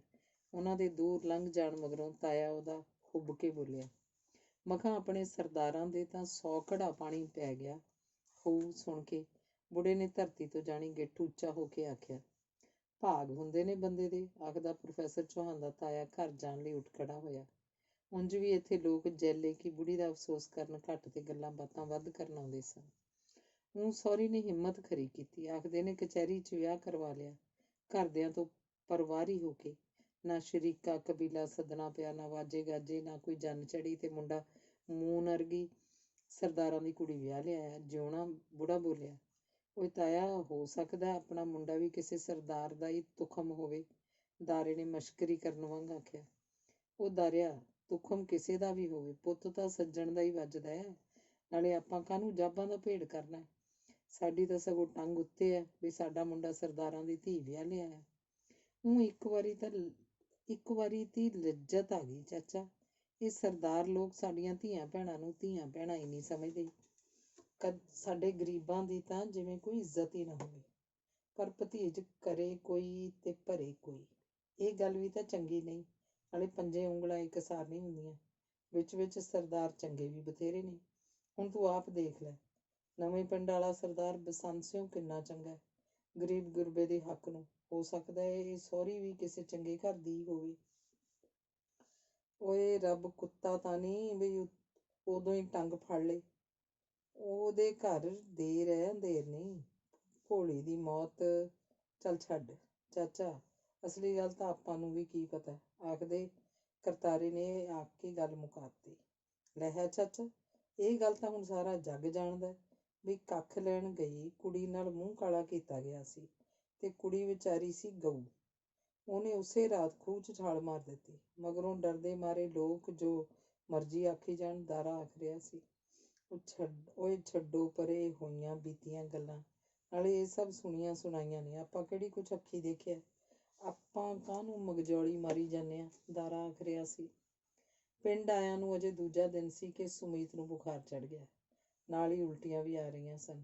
ਤੂੰ ਪੁੱਤ ਬਹੂ ਨੂੰ ਉੱਥੇ ਸ਼ਹਿਰ ਹੀ ਲੈ ਜਾ, ਹੋਰ ਨਾ ਬਹੁਤੀ ਬਿਮਾਰ ਹੋ ਜਾਏ, ਪ੍ਰੋਫੈਸਰ ਚੌਹਾਨ ਦੀ ਮਾਂ ਨੇ ਚਿੰਤਾਤੁਰ ਹੋ ਕੇ ਆਖਿਆ। ਉਸੇ ਦਿਨ ਪ੍ਰੋਫੈਸਰ ਚੌਹਾਨ ਸੁਮੀਤ ਨੂੰ ਸ਼ਹਿਰ ਲੈ ਆਇਆ। ਖੂਨ ਟੈਸਟ ਕਰਵਾਇਆ ਤਾਂ ਮਲੇਰੀਆ ਤਾਂ ਨਹੀਂ ਸੀ, ਜਿਹਦਾ ਕਿ ਪ੍ਰੋਫੈਸਰ ਚੌਹਾਨ ਨੂੰ ਡਰ ਸੀ। ਸ਼ਾਇਦ ਗਰਮੀ ਕਰਕੇ ਸੀ। ਪ੍ਰੋਫੈਸਰ ਚੌਹਾਨ ਆਪ ਠੰਡੀਆਂ ਪੱਟੀਆਂ ਸੁਮੀਤ ਦੇ ਮੱਥੇ ਤੇ ਰੱਖਦਾ ਰਿਹਾ। 2 ਕੁ ਦਿਨ ਦਵਾਈ ਲੈਣ ਮਗਰੋਂ ਬੁਖਾਰ ਤਾਂ ਉਤਰ ਗਿਆ, ਪਰ ਉਹਦਾ ਜੀਅ ਕੱਚਾ ਹੋਣੋਂ ਨਹੀਂ ਸੀ ਹਟਿਆ। ਬੁਖਾਰ ਗਰਮੀ ਨਾਲ ਚੜ੍ਹਿਆ ਸੀ, ਪਰ ਉਲਟੀਆਂ ਤਾਂ ਇਸ ਲਈ ਆ ਰਹੀਆਂ ਸਨ ਕਿ ਉਹਦੇ ਅੰਦਰ ਕਿਸੇ ਰੂਹ ਨੇ ਆਲ੍ਹਣਾ ਪਾਉਣ ਦਾ ਫੈਸਲਾ ਕਰ ਲਿਆ ਸੀ। ਅਧਿਆਇ 29। ਬੱਚੇ ਦੇ ਮਾਂ ਦੀ ਕੁੱਖ ਵਿੱਚ ਪ੍ਰਵੇਸ਼ ਬਾਰੇ ਉਂਝ ਤਾਂ ਲੋਕ ਜਿੰਨਾ ਚਿਰ ਹੋ ਸਕੇ ਲੁਕਾ ਕੇ ਰੱਖਦੇ ਨੇ, ਪਰ ਪਤਾ ਨਹੀਂ ਕਿਉਂ ਪ੍ਰੋਫੈਸਰ ਚੌਹਾਨ ਇਹ ਗੱਲ ਜਣੇ ਖਣੇ ਨੂੰ ਦੱਸ ਰਿਹਾ ਸੀ। ਕਈ ਵਾਰੀ ਤਾਂ ਸੁਮੀਤ ਨੂੰ ਸੰਗ ਜਿਹੀ ਵੀ ਲੱਗਦੀ ਜਦੋਂ ਪ੍ਰੋਫੈਸਰ ਚੌਹਾਨ ਉਹਦੇ ਸਾਹਮਣੇ ਦੱਸਣ ਲੱਗ ਜਾਂਦਾ। ਹੁਣ ਪ੍ਰੋਫੈਸਰ ਚੌਹਾਨ ਜਿਵੇਂ ਮੁੜ ਕੇ ਪਹਿਲੇ ਵਾਲਾ ਪ੍ਰੋਫੈਸਰ ਚੌਹਾਨ ਬਣ ਗਿਆ ਸੀ। ਉਹੀ ਸਹਿਜ ਤੌਰ, ਉਹੀ ਧੀਮੇ ਬੋਲ, ਉਹੀ ਮਿੱਠਾ ਮਿੱਠਾ ਸੁਭਾਅ, ਉਹੀ ਸਾਇਸਤਗੀ ਤੇ ਉਹੀ ਸਲੀਕਾ। ਮਜ਼ਾਕ 'ਚ ਕਦੇ ਉਹ ਸੁਮੀਤ ਦੇ ਪੈਰ ਘੁੱਟਣ ਲੱਗ ਜਾਂਦਾ, ਕਦੇ ਕੰਘਾ ਲੈ ਕੇ ਉਹਦੇ ਵਾਲ ਵਾਹੁਣ ਲੱਗ ਜਾਂਦਾ। ਉਹ ਕਿੰਨੀ ਵਾਰੀ ਆਖ ਚੁੱਕਿਆ ਸੀ, ਸੁਮੀਤ ਤੈਨੂੰ ਨਹੀਂ ਪਤਾ ਤੇਰੀ ਸ਼ਕਲ ਕਿੰਨੀ ਪਿਆਰੀ ਹੈ। ਪਰ ਕਦੇ ਕਦੇ ਉਹਨੂੰ ਜ਼ਰੂਰ ਜਿਵੇਂ ਗੁੱਸੇ ਦਾ ਦੌਰਾ ਪੈ ਜਾਂਦਾ। ਉਸ ਵੇਲੇ ਪ੍ਰੋਫੈਸਰ ਚੌਹਾਨ ਜਿਵੇਂ ਕੋਈ ਹੋਰ ਹੀ ਬੰਦਾ ਬਣ ਜਾਂਦਾ। ਕੌੜੀਆਂ ਅੱਖਾਂ, ਖਰਵੇ ਬੋਲ, ਗੁੱਸੇ ਨਾਲ ਉਬਲਦਾ ਉਹ ਸੁਮੀਤ ਨੂੰ ਗਾਲਾਂ ਤੱਕ ਦੇਣ ਲੱਗ ਪੈਂਦਾ। ਉਦੋਂ ਤੱਕ ਉਹਦਾ ਗੁੱਸਾ ਨਾ ਘਟਦਾ ਜਦ ਤੱਕ ਕਿ ਸੁਮੀਤ ਰੋ ਨਾ ਪੈਂਦੀ। ਇਹ ਵੇਲਾ ਸੁਮੀਤ ਬੜੀ ਔਖੀ ਹੋ ਕੇ ਜਰਦੀ। ਦੱਸੇ ਵੀ ਤਾਂ ਕਿਹਨੂੰ ਦੱਸੇ, ਸ਼ਿਕਾਇਤ ਵੀ ਲਗਾਏ ਤਾਂ ਕਿਹਦੇ ਕੋਲ ਲਗਾਵੇ। ਆਪ ਹੀ ਤਾਂ ਉਹਨੇ ਪ੍ਰੋਫੈਸਰ ਚੌਹਾਨ ਨੂੰ ਪਸੰਦ ਕੀਤਾ ਸੀ ਤੇ ਆਪ ਹੀ ਤਾਂ ਘਰਦਿਆਂ ਤੋਂ ਪਰਵਾਰੀ ਹੋ ਕੇ ਵਿਆਹ ਕੀਤਾ ਸੀ। ਉਹ ਤੇ ਸਗੋਂ ਖੁਸ਼ ਹੋਣਗੇ ਕਿ ਬੇਵਕੂਫ ਲੜਕੀ ਹੁਣ ਭੁਗਤੇ। ਸਿਰਫ ਇੱਕ ਮਾਂ ਨੂੰ ਦੁੱਖ ਹੋਏਗਾ। ਇੱਕ ਵਾਰੀ ਪ੍ਰੋਫੈਸਰ ਚੌਹਾਨ ਦੀ ਮਾਂ ਮਿਲਣ ਆਈ ਤਾਂ ਉਹਨੇ ਦੱਸਿਆ ਕਿ ਕਦੇ ਕਦੇ ਇਹਨਾਂ ਨੂੰ ਗੁੱਸਾ ਬਹੁਤ ਚੜ੍ਹਦਾ ਹੈ। ਅੱਗੋਂ ਬੋਲੀ, ਗੁੱਸਾ ਚੜ੍ਹਦਾ ਚੁੜ੍ਹਦਾ ਕੋਈ ਨਹੀਂ, ਜਾਣ ਕੇ ਚੜ੍ਹਾਉਂਦਾ ਹੈ। ਦੇਖਦੀ ਨਹੀਂ ਕੋਈ ਬਾਹਰਲਾ ਉਪਰਾ ਬੰਦਾ ਆ ਜਾਏ, ਉਸੇ ਵੇਲੇ ਇਉਂ ਬਦਲ ਜਾਂਦਾ ਜਿਵੇਂ ਮੂੰਹ ਵਿੱਚ ਬੋਲ ਨਾ ਹੋਵੇ। ਗੁੱਸਾ ਤਾਂ ਜਿਵੇਂ ਇਹਨੂੰ ਕਦੇ ਚੜ੍ਹਦਾ ਹੀ ਨਾ ਹੋਵੇ। ਨਹੀਂ ਬੀਜੀ, ਗੁੱਸੇ ਵੇਲੇ ਵੀ ਇਹਨਾਂ ਦੇ ਦਿਲ 'ਚ ਕੁਛ ਨਹੀਂ ਹੁੰਦਾ, ਬਸ ਬਾਹਰੋਂ ਹੀ ਖਰਵੇ ਨੇ। ਸੁਮੀਤ ਨੇ ਇਹ ਆਖ ਕੇ ਜਿਵੇਂ ਆਪਣੀ ਕੀਤੀ ਸ਼ਿਕਾਇਤ ਉੱਪਰ ਮਿੱਟੀ ਪਾਉਣ ਦੀ ਕੋਸ਼ਿਸ਼ ਕੀਤੀ। ਲੈ ਹੈ, ਦਿਲ ਕਿਸੇ ਦੇ ਚੀਰ ਕੇ ਦੇਖਣਾ ਹੈ। ਮੈਂ ਸਭ ਜਾਣਦੀ ਹਾਂ। ਪਹਿਲਾਂ ਕਿਸੇ ਗੱਲ ਨੂੰ ਸੋਚੀ ਜਾਊਗਾ, ਮਗਰੋਂ ਅਗਲੇ ਦੇ ਗਲ ਪੈ ਜਾਊ। ਅਗਲਾ ਅੱਗੋਂ ਤਿਆਰ ਜੋ ਨਾ ਹੋਇਆ, ਅਗਲਾ ਘਬਰਾ ਜਾਂਦਾ। ਇਹ ਪੜ੍ਹੇ ਲਿਖੇ ਇਹੋ ਜਿਹੇ ਹੁੰਦੇ ਨੇ। 100 ਵਲਾਂ ਵਿੰਗਾਂ ਵਾਲੇ ਪ੍ਰੋਫੈਸਰ ਚੌਹਾਨ ਦੀ ਮਾਂ ਬੋਲੀ। ਪਰ ਹੁਣ ਨਹੀਂ ਬੀਜੀ, ਇਹਨਾਂ ਨੂੰ ਪਹਿਲਾਂ ਵਾਂਗ ਗੁੱਸਾ ਚੜ੍ਹਦਾ। ਸੁਮੀਤ ਨੇ ਆਖਿਆ। ਉਹਨੂੰ ਇਹ ਗੱਲ ਚੰਗੀ ਨਹੀਂ ਸੀ ਲੱਗ ਰਹੀ ਕਿ ਉਹਨੇ ਪ੍ਰੋਫੈਸਰ ਚੌਹਾਨ ਦੀ ਮਾਂ ਕੋਲ ਕਿਉਂ ਆਖਿਆ ਸੀ ਕਿ ਕਦੇ ਕਦੇ ਇਹਨਾਂ ਨੂੰ ਗੁੱਸਾ ਬਹੁਤ ਚੜ੍ਹਦਾ। ਹੁਣ ਤਾਂ ਸੱਚਮੁੱਚ ਹੀ ਉਹ ਬੜੇ ਪਿਆਰ ਨਾਲ, ਨਰਮਾਈ ਨਾਲ, ਮਿੱਠਾ ਬਣ ਕੇ ਸੁਮੀਤ ਦਾ ਖਿਆਲ ਰੱਖਦਾ ਸੀ। ਸ਼ਾਇਦ ਇਉਂ ਉਹ ਬੱਚੇ ਬਾਰੇ ਸੋਚ ਕੇ ਕਰਦਾ ਸੀ। ਆਪਾਂ ਆਪਣੇ ਬੱਚੇ ਦਾ ਕੀ ਨਾਂ ਰੱਖਾਂਗੇ? ਇੱਕ ਦਿਨ ਪ੍ਰੋਫੈਸਰ ਚੌਹਾਨ ਨੇ ਸੁਮੀਤ ਨੂੰ ਪੁੱਛਿਆ। ਲੜਕਾ ਹੋਇਆ ਤਾਂ ਰਾਹੁਲ। ਰਾਹੁਲ ਮਹਾਤਮਾ ਬੁੱਧ ਦੇ ਲੜਕੇ ਦਾ ਨਾਮ ਸੀ, ਤੇ ਜੇ ਲੜਕੀ ਹੋਈ ਤਾਂ ਮੀਰਾ। ਸੁਮੀਤ ਨੇ ਖੁਸ਼ ਹੋ ਕੇ ਦੱਸਿਆ। ਨਹੀਂ, ਜੇ ਲੜਕਾ ਹੋਇਆ ਤਾਂ ਤੇਰੇ ਫਾਦਰ ਵਾਲਾ ਹੀ ਨਾਂ ਰੱਖਾਂਗੇ। ਯੂਰਪ ਵਿੱਚ ਇਉਂ ਨਾਂ ਰੱਖਣ ਦਾ ਅੱਜ ਕੱਲ੍ਹ ਬੜਾ ਰਿਵਾਜ ਹੈ। ਨਾਲੇ ਕੀ ਤੇਰਾ ਮਨ ਨਹੀਂ ਕਰਦਾ ਕਿ ਤੇਰੇ ਫਾਦਰ ਦੀ ਹੀ ਰੂਹ ਸਾਡਾ ਬੇਟਾ ਬਣ ਕੇ ਆ ਜਾਏ? ਮੇਰੇ ਫਾਦਰ ਹੋ ਸਕਦਾ ਹੈ ਮੇਰਾ ਬੇਟਾ ਬਣਨਾ ਪਸੰਦ ਨਾ ਕਰਨ। ਮੈਂ ਉਹਨਾਂ ਦੀ ਨਲਾਇਕੀ ਨੇ ਉਹਨਾਂ ਦੇ ਉੱਚੇ ਖਾਨਦਾਨ ਦੀ ਇੱਜ਼ਤ ਨੂੰ ਵੱਟਾ ਲਾਇਆ। ਉਹ ਜਿਉਂਦੇ ਹੁੰਦੇ ਤਾਂ ਉਹਨਾਂ ਨੇ ਮੇਰਾ ਵਿਆਹ ਹਰ ਹੀਲੇ ਆਪਣੇ ਵਰਗੇ ਹੀ ਲੋਕਾਂ ਦੇ ਕਰਨਾ ਸੀ। ਕੀ ਆਪਣੇ ਵਰਗੇ ਹੀ ਘਰ ਵਿਆਹ ਨਾ ਕਰਨ ਦਾ ਤੈਨੂੰ ਵੀ ਪਛਤਾਵਾ ਹੈ? ਪ੍ਰੋਫੈਸਰ ਚੌਹਾਨ ਨੇ ਸੰਜੀਦਾ ਹੋ ਕੇ ਪੁੱਛਿਆ। ਕਦੇ ਕਦੇ ਲੱਗਦਾ ਹੈ ਕਿ ਤੁਹਾਡੀ ਪਸੰਦ ਦੇ ਪਰਿਵਾਰ ਦੀ ਲੜਕੀ ਨੇ ਤੁਹਾਨੂੰ ਵਧੇਰੇ ਸੁਖੀ ਰੱਖਣਾ ਸੀ। ਨਹੀਂ ਸੁਮੀਤ, ਨਹੀਂ। ਤੂੰ ਜੋ ਕੁਝ ਵੀ ਮੈਨੂੰ ਦਿੱਤਾ ਹੈ, ਹੋਰ ਕਿਸੇ ਵੀ ਲੜਕੀ ਨੇ ਦੇ ਨਹੀਂ ਸੀ ਸਕਣਾ। ਮੈਂ ਤੇਰਾ ਸ਼ੁਕਰਗੁਜ਼ਾਰ ਹਾਂ। ਦੇਖਣਾ, ਸਾਰੀ ਉਮਰ ਮੂੰਹ ਨਾਲ ਅਸੀਂ ਏਕਤਾ ਦੀਆਂ, ਬਰਾਬਰੀ ਦੀਆਂ, ਰੈਵੋਲੂਸ਼ਨ ਦੀਆਂ ਗੱਲਾਂ ਤਾਂ ਕਰਦੇ ਰਹਿੰਦੇ ਹਾਂ, ਪਰ ਕਰਦੇ ਕੁਝ ਨਹੀਂ। ਤੂੰ ਮੈਨੂੰ ਇੱਕ ਮੌਕਾ ਦਿੱਤਾ ਕਿ ਭਾਵੇਂ ਇੱਕ ਕਦਮ ਹੀ ਸਹੀ ਅਗਾਂਹ ਤਾਂ ਪੁੱਟਿਆ। ਸਦੀਆਂ ਤੋਂ ਜਿੱਥੇ ਅਸੀਂ ਖੜੇ ਸੀ ਉੱਥੋਂ ਅਗਾਂਹ ਦੇਖਣ ਦਾ ਹੌਸਲਾ ਤਾਂ ਕੀਤਾ। ਇਹ ਸਭ ਤੇਰੇ ਕਰਕੇ ਹੀ ਸੰਭਵ ਹੋਇਆ। ਤੂੰ ਤਾਂ ਬਹੁਤ ਭੋਲੀ, ਬਹੁਤ ਹੀ ਪਿਆਰੀ ਰੂਹ ਹੈ। ਸੁਮੀਤ ਨੂੰ ਸਮਝ ਨਹੀਂ ਸੀ ਲੱਗ ਰਹੀ ਕਿ ਪ੍ਰੋਫੈਸਰ ਚੌਹਾਨ ਕੀ ਗੱਲਾਂ ਕਰ ਰਿਹਾ। ਉਹ ਬੋਲੀ, ਆਪਾਂ ਤਾਂ ਬੱਚੇ ਦੇ ਨਾਂ ਦੀ ਗੱਲ ਕਰ ਰਹੇ ਸੀ। ਹਾਂ, ਜੇ ਲੜਕੀ ਹੋਈ ਤਾਂ ਆਪਾਂ ਉਹਦਾ ਨਾਮ ਵੀ ਸੰਮੀ ਰੱਖਾਂਗੇ। ਉਹ ਬਿਲਕੁਲ ਤੇਰੇ ਵਰਗੀ ਹੋਣੀ ਚਾਹੀਦੀ ਹੈ। ਬਿਨਾਂ ਦੱਸੇ ਹੀ ਪਤਾ ਲੱਗੇ ਕਿ ਉਹ ਤੇਰੀ ਧੀ ਹੈ। ਪ੍ਰੋਫੈਸਰ ਚੌਹਾਨ ਬੋਲਿਆ। ਹਾਂ ਸੱਚ, ਸੁਮੀਤ ਆਖਦੇ ਨੇ ਕਿ ਸਵੇਰੇ ਸਭ ਤੋਂ ਪਹਿਲਾਂ ਮਾਂ ਜਿਹੜੀ ਚੀਜ਼ ਖਾਵੇ, ਬੱਚੇ ਦਾ ਰੰਗ ਉਸੇ ਵਰਗਾ ਹੁੰਦਾ ਹੈ। ਸਵੇਰੇ ਉੱਠਦੀ ਤੂੰ ਦੁੱਧ ਪੀਆ ਕਰ, ਬਦਾਮਾਂ ਦੀਆਂ ਗਿਰੀਆਂ ਛਿੱਲ ਕੇ ਖਾਇਆ ਕਰ। ਬੱਚੇ ਦਾ ਰੰਗ ਮੇਰੇ ਵਰਗਾ ਨਹੀਂ, ਤੇਰੇ ਵਰਗਾ ਹੋਣਾ ਚਾਹੀਦਾ। ਲੋਕਾਂ ਦੇ ਕਿਤੇ ਬੱਚੇ ਨਹੀਂ ਹੁੰਦੇ? ਤੁਸੀਂ ਉਂਝ ਹੀ ਏਡਾ ਸੋਚਦੇ ਹੋ। ਸੁਮੀਤ ਨੇ ਹੱਸ ਕੇ ਆਖਿਆ। ਨਹੀਂ, ਤੂੰ ਨਹੀਂ ਜਾਣਦੀ ਬੱਚਾ ਮੇਰੇ ਲਈ ਕੀ ਕੁਝ ਹੈ। ਕੁਦਰਤ ਦੀ ਕਰਾਮਾਤ, ਰੱਬ ਦਾ ਸੁਨੇਹਾ, ਤੇਰੇ ਖਾਨਦਾਨ ਨਾਲ ਖੂਨ ਦੀ ਸਾਂਝ, ਸੁਮੀਤ ਦਾ ਦਿੱਤਾ ਗਿਫਟ, ਮੇਰੀ ਰੂਹ, ਮੇਰੇ ਪ੍ਰਾਣ, ਤੇ ਹੋਰ ਪਤਾ ਨਹੀਂ ਕੀ ਕੁਝ। ਪ੍ਰੋਫੈਸਰ ਚੌਹਾਨ ਭਾਵੁਕ ਹੋ ਰਿਹਾ ਸੀ। ਸੁਮੀਤ ਹੱਸ ਪਈ। ਹੁਣ ਉਹ ਕਾਲਜ ਵੀ ਨਹੀਂ ਸੀ ਜਾਂਦੀ। ਉਹਨੂੰ ਲੱਗਦਾ ਇੱਕ ਜਾਨ, ਇੱਕ ਜੀਵ ਨੂੰ ਆਪਣੇ ਮਨ, ਆਪਣੇ ਦਿਲ ਤੇ ਆਪਣੇ ਪ੍ਰਾਣਾਂ 'ਚ ਖਿੜਦੀ ਮਹਿਸੂਸ ਕਰਨਾ ਬਹੁਤ ਵੱਡੀ ਗੱਲ ਹੈ। ਇੱਕ ਰੂਹ ਉਹਦੇ ਜਿਸਮ ਚਾਲਣਾ ਪਾ ਰਹੀ ਸੀ। ਉਹਦੀ ਭਵਿੱਖ ਨਾਲ ਸਾਂਝ ਬਣ ਰਹੀ ਸੀ। ਉਹ ਕੁਦਰਤ ਦੀ ਸਿਰਜਣ ਪ੍ਰਕਿਰਿਆ 'ਚ ਭਾਈਵਾਲ ਬਣ ਰਹੀ ਸੀ। ਧਰਤੀ ਤੇ ਆਕਾਸ਼ ਹੁਣ ਉਹਦੇ ਕਲਾਵੇ 'ਚ ਸਨ। ਰੱਬ ਉਹਦੀ ਤੀਮਾਰਦਾਰੀ ਕਰ ਰਿਹਾ ਸੀ। ਉਹਨੂੰ ਲੱਗਦਾ ਪੰਛੀ ਕਿੱਡਾ ਸੋਹਣਾ ਚਹਿਚਹਾਉਂਦੇ ਨੇ। ਬੱਦਲਾਂ 'ਚ ਕਿੰਨੀ ਠੰਡਕ ਹੈ, ਪੌਣ ਕਿੰਨੀ ਸੁਹਾਵਣੀ ਤੇ ਭਿੰਨੀ ਭਿੰਨੀ ਹੈ।